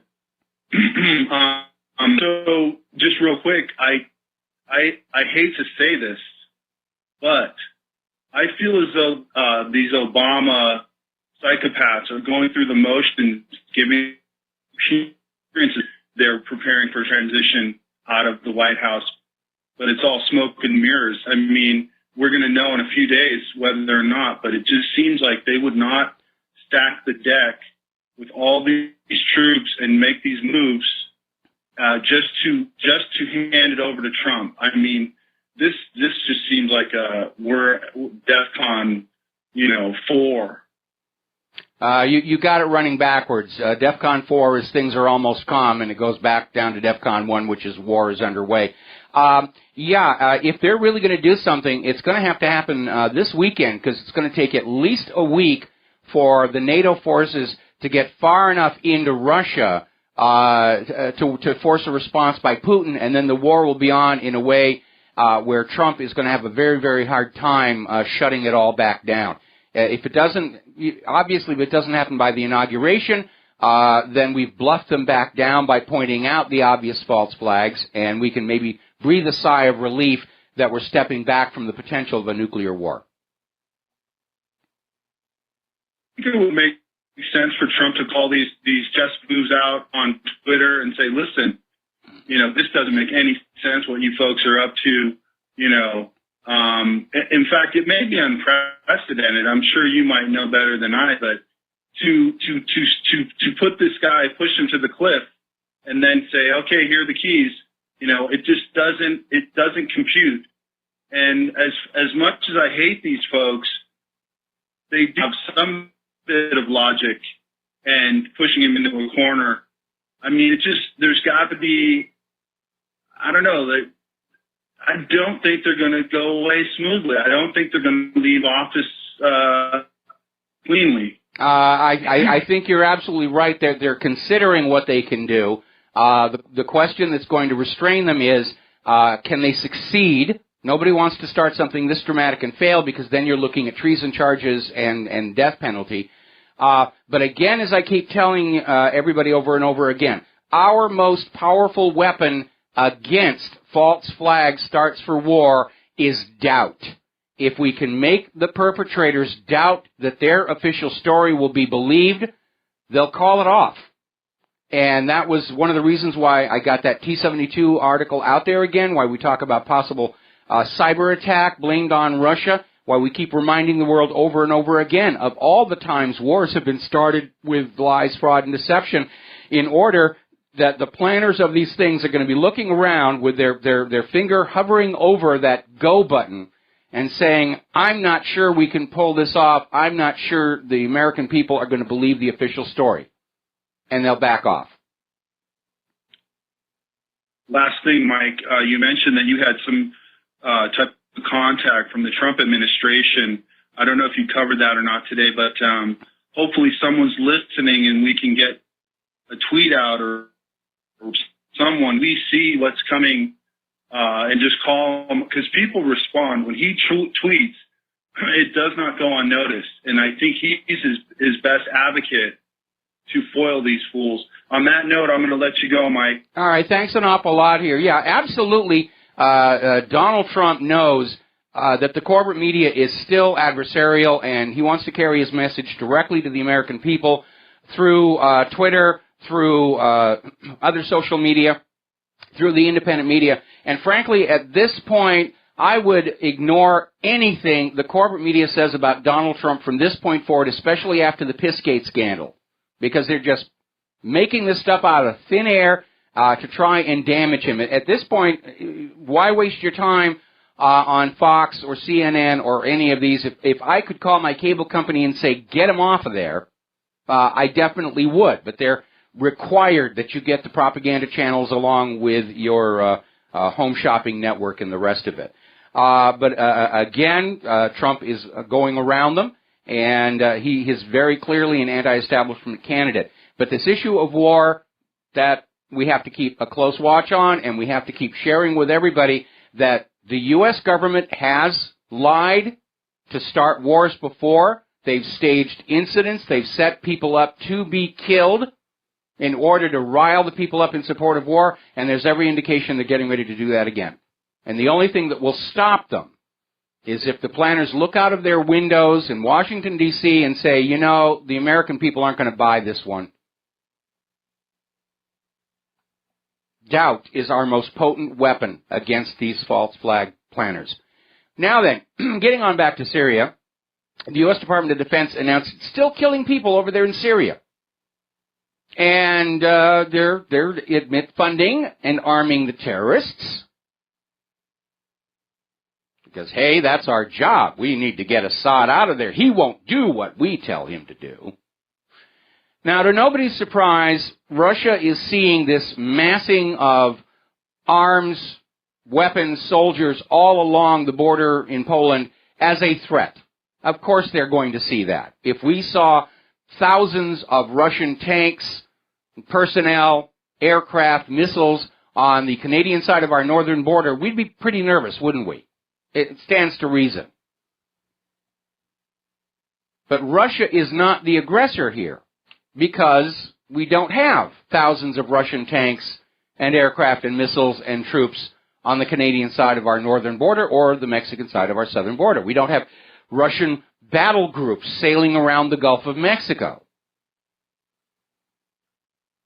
Now, to no surprise, Russia has deployed an S-400 missile regiment around Moscow. It is now effectively on combat duty, high alert, and I imagine it will stay that way until January 21st. We're going to take a break for commercials. We'll be right back. Aloha, America. Welcome back to the show here. And we just now reposted that YouTube video of John McCain's making recordings for North Vietnam, for which he should have been charged with treason, but was saved by Richard Nixon's blanket pardon on all returning POWs. And you need to understand the McCains are hereditary servants of Israel, because it was John McCain's father, Admiral John McCain, that was in charge of the cover-up of Israel's attack on the USS Liberty. So it's a family thing. It's a family affair. So forth and so on. I've also had a couple of people who wrote on in to remind me that, in point of fact, it was Barack Obama who took down the bust of Winston Churchill and replaced it with one of Martin Luther King. It's a big building. Can't they have both? Anyway. So, as I mentioned before, this is an important story, and this is probably the most important story for you to share with everybody this coming week, this coming weekend. Back in 2014, Ukraine bought a bunch of old junk T-72 tanks from Hungary. They paid $8,500 a piece for them, which is their value as scrap metal. Most of them cannot even move under their own power. They're useless for combat. Ukraine does not use the T-72. So even the parts are worthless to Ukraine. But Russia still uses the T-72. And when Ukraine bought these tanks from Hungary, they were shipped around Europe through a very circuitous route and then into Ukraine, trying to hide the fact of where they were going, but they got caught. So you have all these T-72s, which Ukraine doesn't use, can't use. They're junk. They can't be used to fight. The only possible reason for Ukraine to get those was to paint them in Russian colors in order to manufacture a phony Russian invasion of their border. And those tanks are still there. They could still do it. And as far as aircraft, it's very easy to change the markings on an aircraft. Just a couple of cans of paint, some work, and you're there. When Israel first attacked the USS Liberty, the planes that were flying had no markings at all. It wasn't until the Israeli torpedo boats came on out with Israeli markings that the Liberty understood who really was attacking them. And the only reason those torpedo boats came on out was because the air attack failed to sink the ship.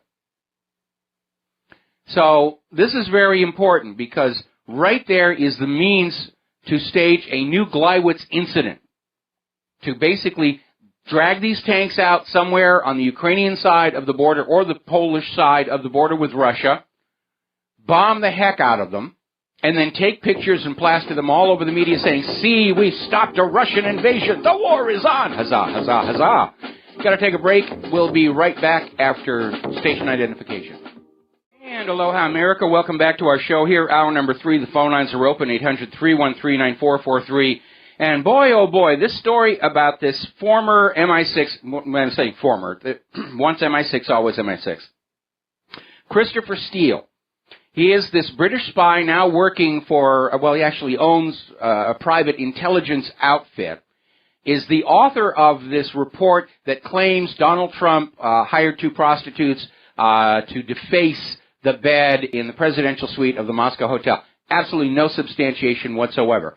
Christopher Steele, as we reported earlier in the show, was also the guy who wrote the report claiming that the FIFA corruption scandal was linked to Russian gangsters, which Russia has denied, but it resulted in the incoming FIFA president penalizing Russia for something which apparently it turned out they didn't really do. Now it's come on out. This Christopher Steele was hired by Planned Parenthood to try and put a positive spin on all these videos showing the sale of baby parts. This is who this guy is. He's a liar for hire. Lying for the government is big business, and business is good. Lying for corporations is big business. They don't call it lying, they call it public relations. But that's really what it is. Now, Guantanamo's torture centers are now 15 years old, rather. And perhaps in commemoration, as it were, there was an article that came out over in Russia Today talking about all the things being done to those prisoners. Sleep deprivation, scaring with dogs, force feeding, waterboarding. We know from Binyam Mohammed that very tender portions of their bodies were being sliced with razors to get them to admit where Saddam was hiding his weapons of mass destruction. Don't say they don't exist. We know they're out there. Our president wouldn't lie to us. There are a lot of people who are now urging Barack Obama to close Guantanamo before he leaves office in order to deny its use to Donald Trump. I hate to admit it, I would actually be on board with that. It's time for Guantanamo's torture. It's time for all of these torture centers to close. Torture does not work. This is another area where I disagree with Donald Trump. Torture does not get you actionable intelligence. It gets you politically expedient confessions. That's why the Inquisition did it to the witches. That's why the Nazis did it to their prisoners. That's why the North Vietnamese did it to John McCain. That's how it all works there. Now, over in Egypt, they're continuing their program of freezing assets of more non-governmental organizations. They're being criticized by the United Nations. How dare you get in the way of the NGOs? But the Egyptian courts are basically investigating these non-governmental organizations that are receiving illegal foreign funding, and that is a legitimate area of concern. Are these NGOs really about charitable work, or are they, in fact, front groups for hostile intelligence operations? We know USAID was caught doing that sort of thing. That's why Putin kicked them out of Russia. Hungary is cracking down on all non-governmental organizations run by George Soros, but those organizations are vowing to stay in Hungary despite the crackdown. I don't know what they're going to do. They're not going to have any money. Hungary will cut off the flow of cash. What are they going to do? Remain defiant until they get hauled away and thrown in prison? Because George will sit there and let that happen in order to complain, oh, the abuses of our people. But he's not going to spend a day in prison over this whole situation. It's just not his nature. Now, following on the videotape of an Israeli diplomat talking about working to remove members of parliament and members of the British government who were not sufficiently obeisant to Israel, has come a new revelation. Apparently, the Union of Jewish Students, which is a group that is on all the major college campuses in Great Britain, is being funded by the Israeli embassy in London. Now, these are the people who go on out and they constantly launch attacks against anybody advocating for Palestinian rights. They got lots and lots of money with which to work. And they're always out there screaming, oh, it's hate speech. When you talk about the Palestinians, it's hate speech. You're Hitler lovers, you're Jew haters, you're this and you're that. They're being funded by Israel. And I think we need an investigation in this country how many of these pro-Israel groups on our college campuses that are trying to bring about the end of the First Amendment by screaming hate speech, I wonder how many of them are receiving funding from a foreign source. Now, the situation in Israel and Palestine is about to get a little bit more nervous. As you know, this Sunday, the 15th, is this big meeting in Paris where all these nations are going to get together and discuss the reality of a Palestinian state and a two-state solution. Obviously, Israel's opposed to that. Their Congress, the United States Congress, the finest Congress Israeli money can buy, passed a non-binding resolution demanding that the U.S. prevent the Paris meeting from actually doing anything of any substance. We're going to do a shout-out to our on-air affiliates who are just now rejoining our network. There's a new complication. Russian Foreign Minister Sergei Lavrov is going to be holding talks with representatives of the leading Palestinian organizations on January 16th in Moscow, one day after this meeting in Paris. So Palestine may turn into the new Cuba if we're not careful here. Now, we've been talking about U.S. military hardware, and in particular the F-35, and we ridiculed the Pentagon earlier in this year when it came on out and announced by imperial edict that the F-35 was now ready for deployment, despite all the problems they're having with it. And the U.S. Marine Corps has just deployed 10 F-35 fighters to Japan. This is the first permanent overseas deployment of the Joint Strike Fighter. There's only one problem. It is still not ready for combat. And apparently the key software for the F-35 is still being delayed, still buggy.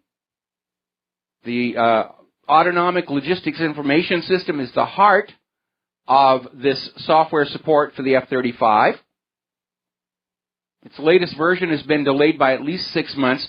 The software for the cannon won't be delivered until 2019.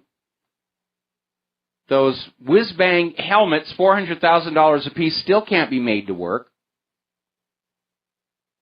But if the government says it's ready for combat, it's ready for combat. All right, we're going to grab a phone call. Francis in North Carolina. Aloha. Welcome to the show. What's on your mind? Hello. Hello. Aloha to you. Oh, aloha back. I tell you what, I know my upcoming comment is going to ruffle some feathers, so just to pre-note you ahead of time about that. Okay. In light of the comment about Guantanamo Bay, Cuba, Camp Gitmo, whatever you want to call it, so forth, ad nauseum, whether it's being shut down or not, or who's doing it, or whatever have you. You know something? Regardless of who happens to be sitting on that throne in the White House, i.e. the feather ruffling. Yes. The military-industrial complex is not going to let go of a moneymaker, which is exactly what that place is for them. And they're never going to shut that thing down. If they can explain it off as some low cap for something special operations or whatever, they're going to do it. Well, I think right now the military-industrial complex is dealing with a major PR disaster because the American public is now aware that some $6.5 trillion with the T has vanished into the Pentagon and nobody seems to have any idea where it went. And so the American people are absolutely not going to be on board with giving the Pentagon any more money until they have a better idea of where it's being spent and what is being done with it. Well, I hate to say this, but I have to disagree with that comment because, one, not every single person is aware of that. I can tell you that my one relative, who's a sister-in-law, who happens to be very, for that matter, she had no clue about that whatsoever. Even if you brought the information to her face, she'd be in denial of it. And well, so the people in denial are a single-digit minority in the American public right now. I'll give you that. I mean, of course, and again, I'm not going out and doing a poll for that matter to see what people do or do not know, but there might be a minority of people that are very trendy and listen to mainstream, whatever have you, ad nauseum, but when it comes down to numbers and all that and who's pulling in what amount, places like that are not going to shut down. Maybe it might take an exam, or who knows? Or maybe it might be I don't think even a special commission or whatever you want to call it, that the commander-in-chief would set up to have that investigated and thus shut down, unless they actually themselves went there and say, all right, no, this does not need to be, shut it down now, or you're fired. Well, you know, Harry Truman did it. In the years leading up to World War II, Harry Truman went on out. He toured the entire country. He went to all the defense contractors, and he yanked contracts. Yeah. Okay. That was, and yes, but I'm talking about currently. This is now 2017. You're talking about another administration and so forth, and I'm not going to get into the dirty details about all that. So that's just aside the issue, but unless the current commander-in-chief actually goes there in person with his entourage or whoever, security team, and actually went down and said, no, this all gets shut down now, otherwise you're fired. Unless they actually do that in person, it's never going to close. It's a moneymaker. Actually, it's a money loser. It's a money loser because, no, listen to me.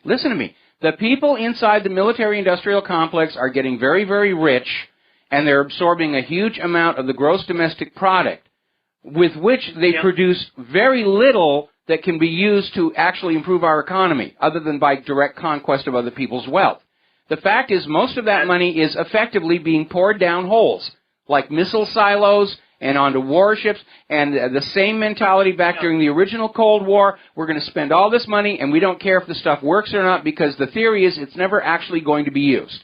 It's just a giant hole that we're throwing the American people's money into and laughing our way to the bank. And we're already seeing, Donald Trump yanked on Boeing's leash over the new Air Force One.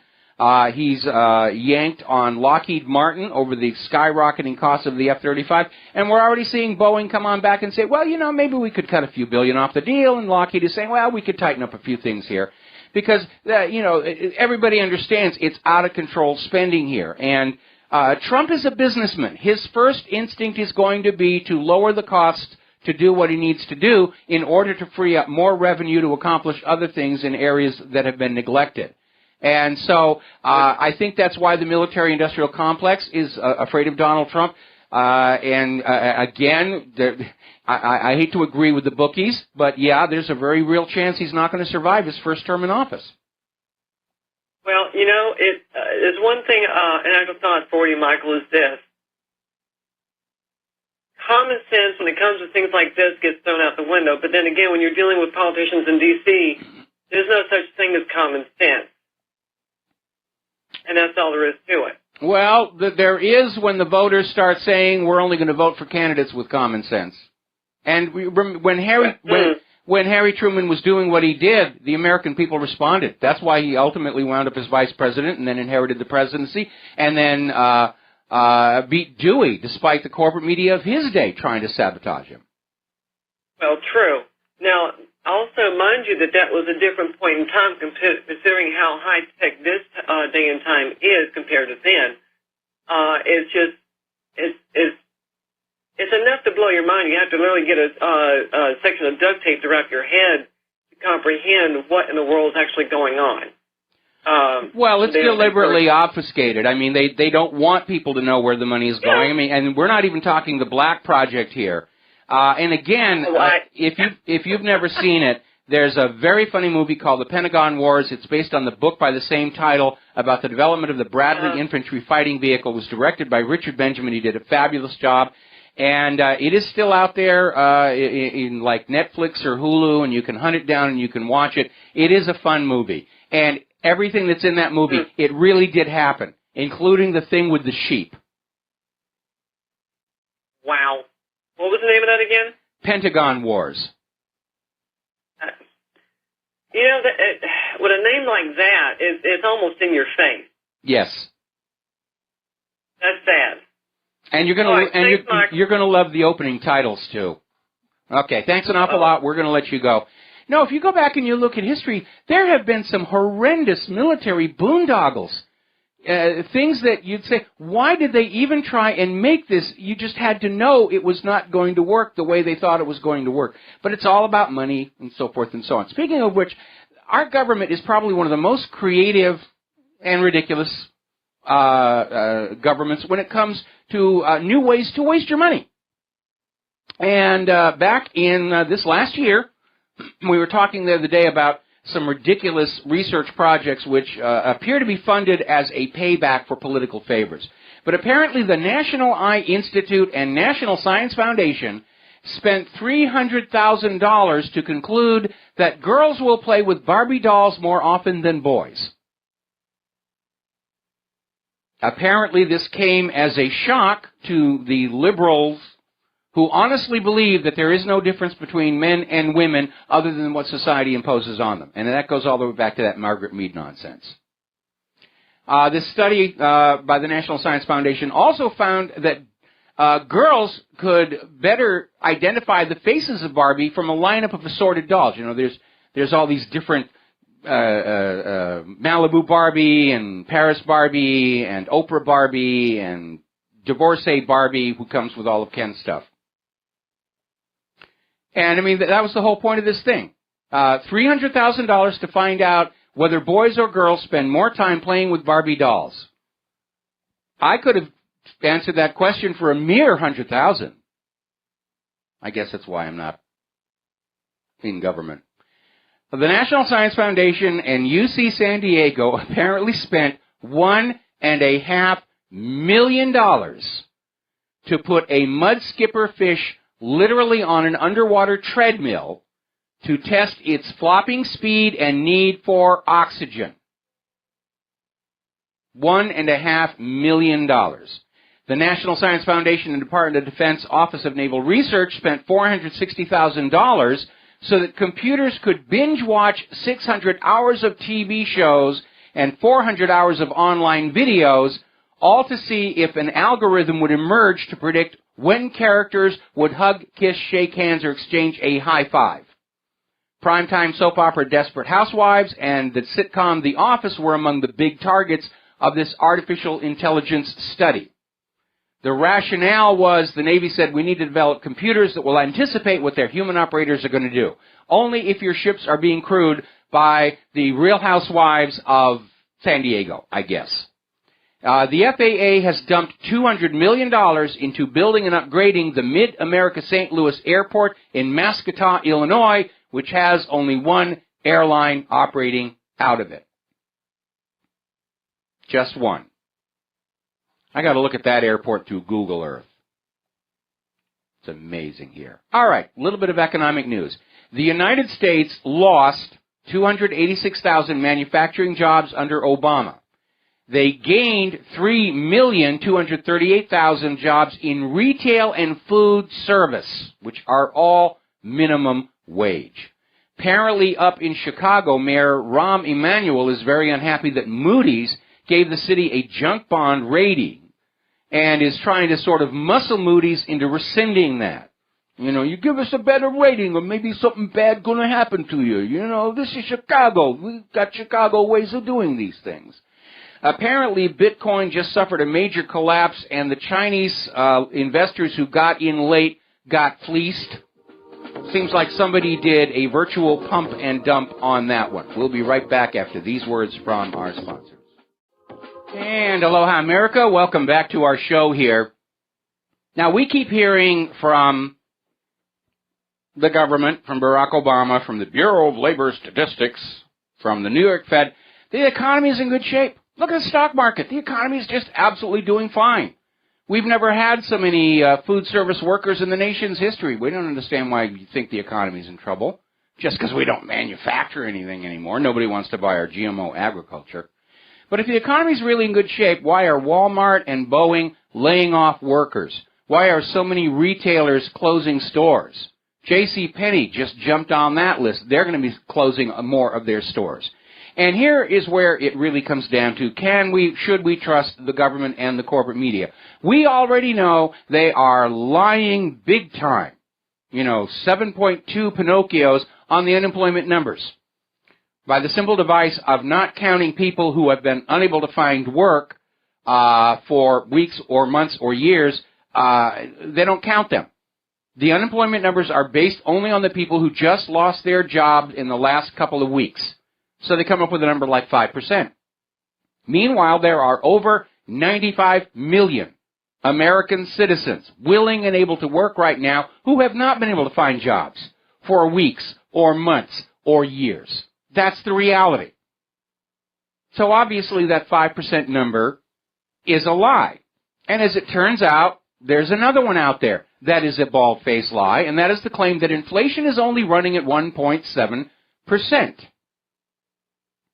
We know that home prices are up. They're at 2006 highs.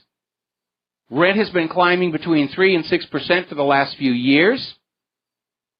Taxes, tolls, and government fees are going up anywhere between 5 and 10% per year. Healthcare costs are going up between 10 and 50% per year. Then when you look at the commodity prices, the things that we use on our daily life, oil, gas, electricity, corn, soy, whatever, they're going up 5 to 7% just in the last month. So how are they coming up with 1.7% inflation? Now, they openly admit that when they're calculating the rate of inflation, they leave off food and fuel costs, which is where inflation tends to show up first and hardest anyway. But when you look at costs going up, your bank account being on empty, do you believe the government when it says inflation is only 1.7%? I certainly don't. And it's not just the rise in prices. We are seeing the Federal Reserve literally creating billions and trillions of dollars out of thin air to pour all over Wall Street to keep that looking like that's still intact. That has to contribute to inflation. I guess over there at the White House, they're saying, we're not going to count that. We don't count that. We don't count this over here. Those people will believe anything that we say. They're such fools and morons out there. Now, apparently, the Internal Revenue Service has announced they're going to be delaying refund checks for quite a while, actually, even for all the early filers, primarily the poor households. And apparently the issue from the IRS, what they're claiming is it's to fight fraud. Really? How does the fraud become less of a problem 2 to 3 months from now than it is right now?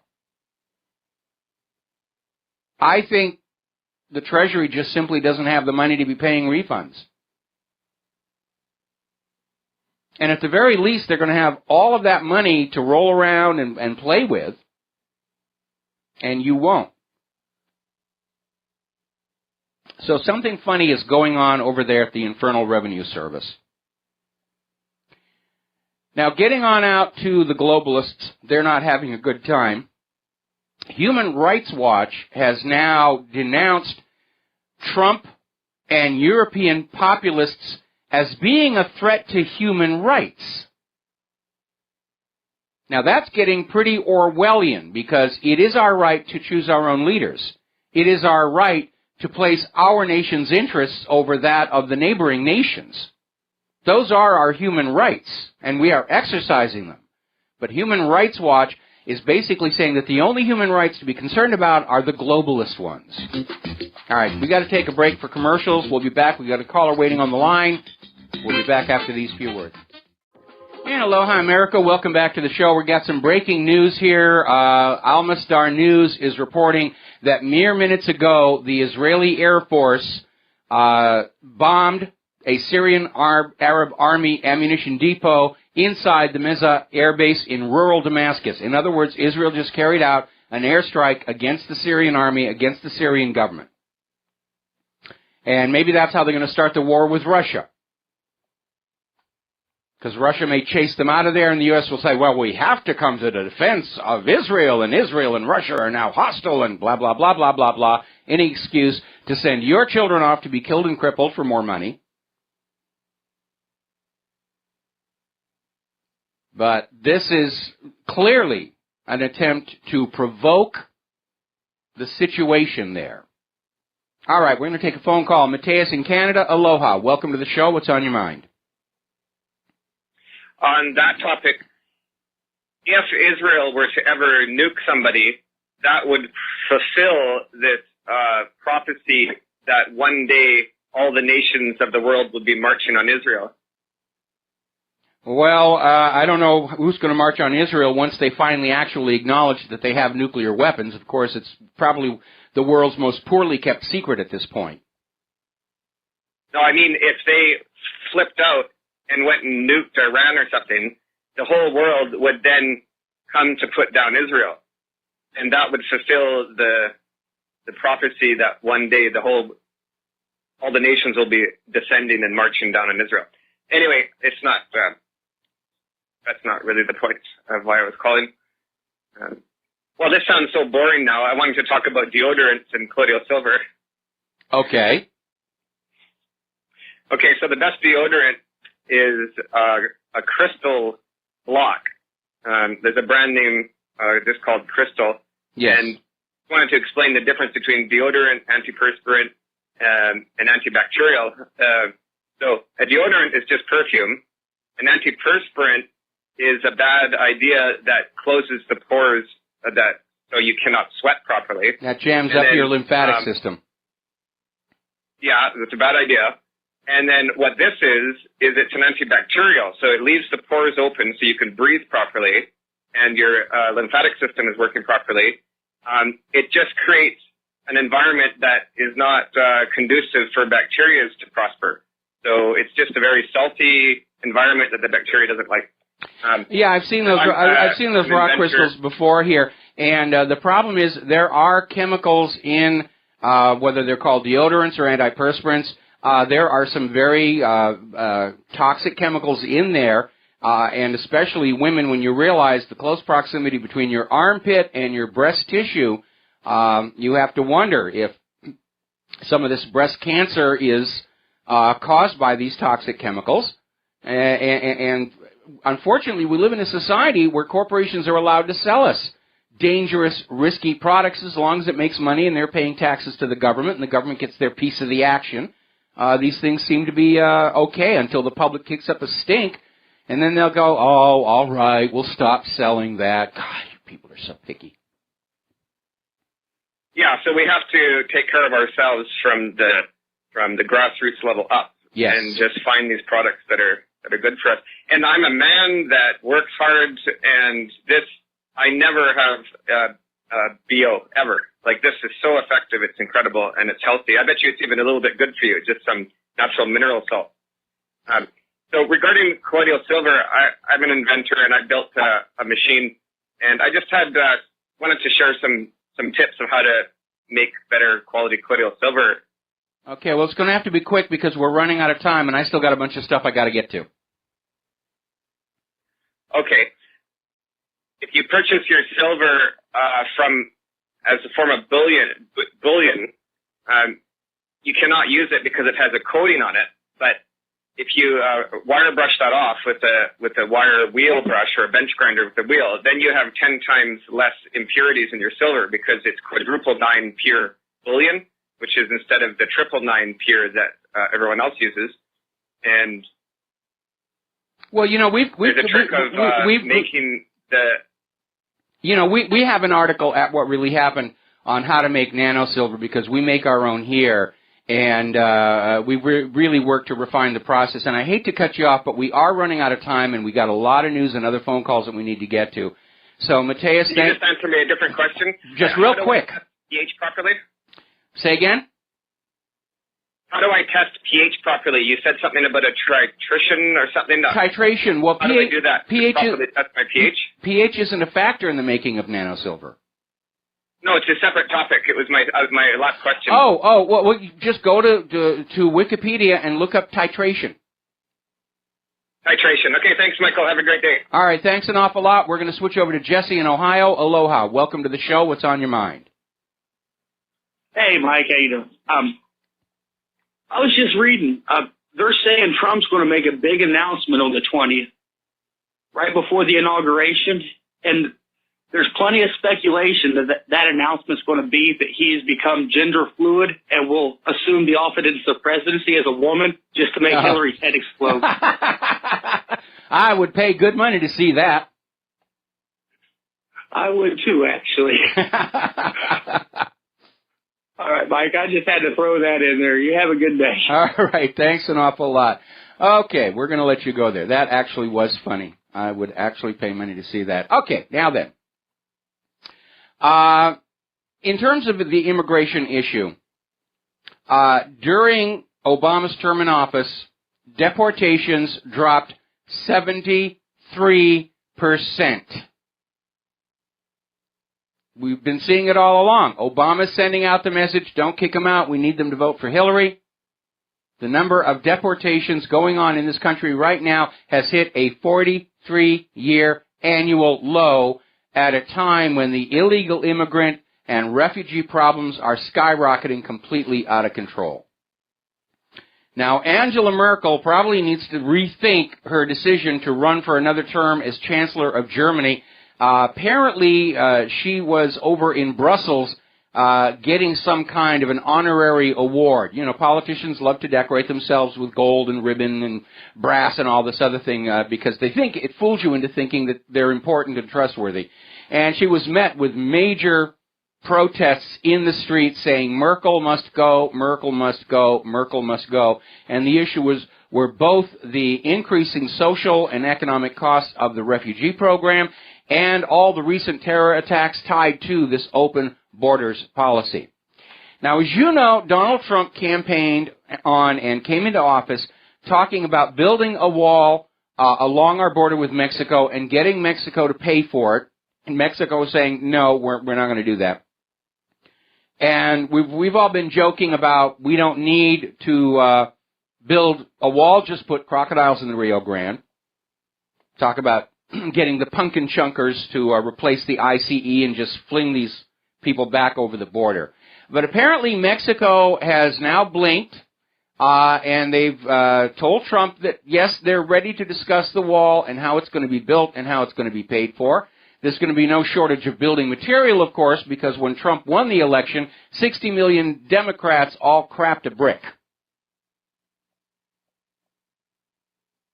Now, we've been talking about hate crime hoaxes, and apparently in the wake of this horrible video that came out of Chicago of these 4 black people kidnapping, imprisoning, torturing a mentally impaired white guy, certainly made this whole we're all victims of you white supremacists argument ring rather hollow.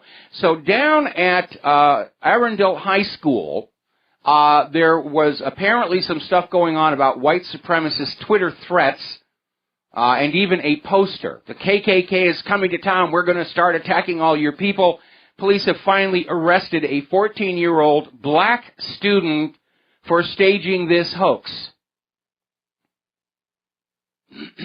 Turning to the world of computers, apparently Lloyd's Banking Group's online and mobile app services are still having serious difficulty, and Lloyd's customers are getting very angry about this, and they're not sure whether it is poor hardware, poor software.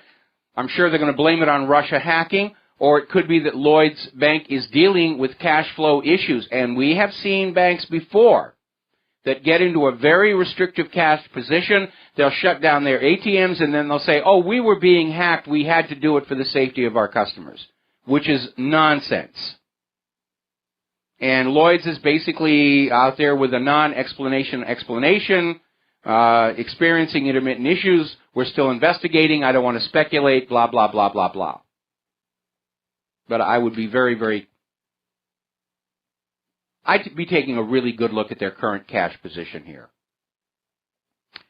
Now, campaign group over in Great Britain, Campaign Group Liberty, is requesting a High Court judicial review of the wide-ranging spying powers in the new Investigatory Powers Act, the spying charter, the snooping charter. And basically, it's kind of ironic that this law saying that the government can spy on absolutely everything the British people are doing came from the same country which gave us the Magna Carta. And it's another indication that all of these oligarchical established governments around the world are now absolutely terrified of their own people. The issue here, they're not spying on criminals. They're not spying on terrorists. The terrorists and criminals are getting away with as much as they did before, like the guy in Fort Lauderdale. They claimed that he was on their radar. He still got off that plane and killed a bunch of people. They're spending vast sums of money to watch you because they're afraid of you. They're afraid you're waking up. They're afraid that you're not believing the lies and doing as you're told any longer. They're afraid that you're waking up and realizing that we are not, in fact, the greatest nation on earth. We are not, in fact, a free nation, that the Bill of Rights has been eviscerated when you weren't looking. And the government is terrified they're losing control of you. Now, back in early 2013, when all of this spying first started coming on out, James Clapper got up before Congress and said that he was completely unaware of any mass spying by the NSA against ordinary American people.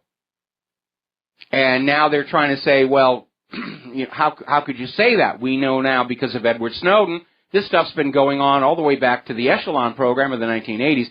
So the latest explanation is he simply forgot it was out there. It just slipped his mind that the NSA was spying on every single American citizen. So technically it wasn't a lie, it was just poor recollection, which has become a chronic disease in Washington, D.C. Maybe it's the poor quality water, the lead in the pipes, but it's amazing how all these politicians, when they get called before Congress, they're suffering massive memory loss. You know what? Somebody needs to start a memory improvement course in Washington, D.C. We'll train your memory so you remember things better. And remember, the address to sign up to our memory improvement course is, I'll get back to you on that one. Now, proving that governments left on their own are capable of a tremendous amount of lunacy, the European Parliament is actually proposing granting the legal status of electronic person to robots. You wait. The next step is the robots are going to be given the right to vote. I'm sorry. Legal status as an electronic person to a robot? Robots, at least at this time, are not sentient, self-aware, self-directing creatures. They're complex tools, and that's it. And I think we need to keep them in that place. Now, when we cross that line to where our creations have awareness and sentience, then we're going to face some tough philosophical choices, which is a big part of what was behind the storyline for Westworld, which is one of the reasons I just absolutely love that show. But this sounds like something that the European Parliament is doing, and of course they don't really have any power anyway, the European Union Commission does. This is something to get headlines or to brag about, yes, we granted legal status of electronic person to a robot. Okay. What does that actually change in our society? Is it now going to be a crime to abuse a robot? That's a little bit out there. All right, we're coming up on the end of the show here. Let's talk about human-caused global warming. Rivers and bays are freezing all over Europe. Istanbul is paralyzed. Record snow hits Greece again. Refugees are dying. Greece doesn't get a lot of snow normally. They're getting a lot now. Severe weather is sweeping across Great Britain. Large areas already hit by heavy snow. Freezing cold in the north. Narnaul, India, recorded a minus half degree Celsius. Very unusual for that part of the world. And, of course, the problem of all these refugees freezing to death across Europe is being seized on by pro-refugee, pro-immigration groups saying, it's a failure, you're not taking care of these people, and it's a humanitarian crisis and you've got to do something, you're just leaving all these people to freeze to death. Oddly enough, this was in the UK Independent, the very same newspaper that back in 2000 declared snowfalls were a thing of the past. I love the little bit of historical irony there. But the issue isn't humanitarianism or the care organizations. As reported out of the Express, the problem is the refugees are refusing to go to warming centers and hotels because of fears they'll be arrested and deported. And so they're choosing to stay in their tents and risk freezing to death, which is a very, very painful way to go. So what's going on here? I mean, the corporate media is still out there pushing global warming, the polar bears are dying, and we're seeing a record snow, record winter yet again. Ever since the UK Independent in 2000 said snowfalls are a thing of the past, record-setting winter after record-setting winter after record-setting winter after record-setting winter. The Old Farmer's Almanac called it on this one. And the corporate media got it wrong, NASA got it wrong, NOAA got it wrong, because they're fudging the data to push an agenda. Now, as I mentioned before, one of the issues is that we've only been able to study the sun scientifically for about 100 years, and only about 20 in areas of light that are outside the visible spectrum. And we're only just now seeing some things going on. Right now, NASA released an image showing there is a very large hole in the solar corona, which is going to allow solar wind particles to gush toward Earth, triggering all kinds of aurora. The sun is going through changes. A new Maunder minimum, a new little ice age. We'll be right back. And aloha, America. Welcome back to the show here. And as you know, Donald Trump ignited the vaccine controversy all over again by appointing Robert Kennedy Jr. To head a commission on vaccine safety and scientific integrity. And the reaction from the big pharmaceutical corporations has been immediate. They're calling on all their media assets to denounce this. The story just came out of the Globe and Mail, how Trump is just being delusional here to think that there's any danger in vaccines. Big Pharma is afraid that Trump is about to take away their cash cow. And the fact of the matter is that there is evidence that these vaccines are not all safe, that they are harmful. But behind it all is a very simple issue. It should be up to the people to decide for themselves. Is this vaccine safe? Is it something that's really going to benefit me or my child? That's the real issue. Now, if the vaccine companies want to put out vaccines with chemicals in them that cause problems like thimerosal, and a gullible public buys them, that's one thing. But it's quite another when a rising dictatorship, in order to get tax revenues, a piece of the action, orders you to stick your kid with a needle that could cause them harm. That's something else very, very different.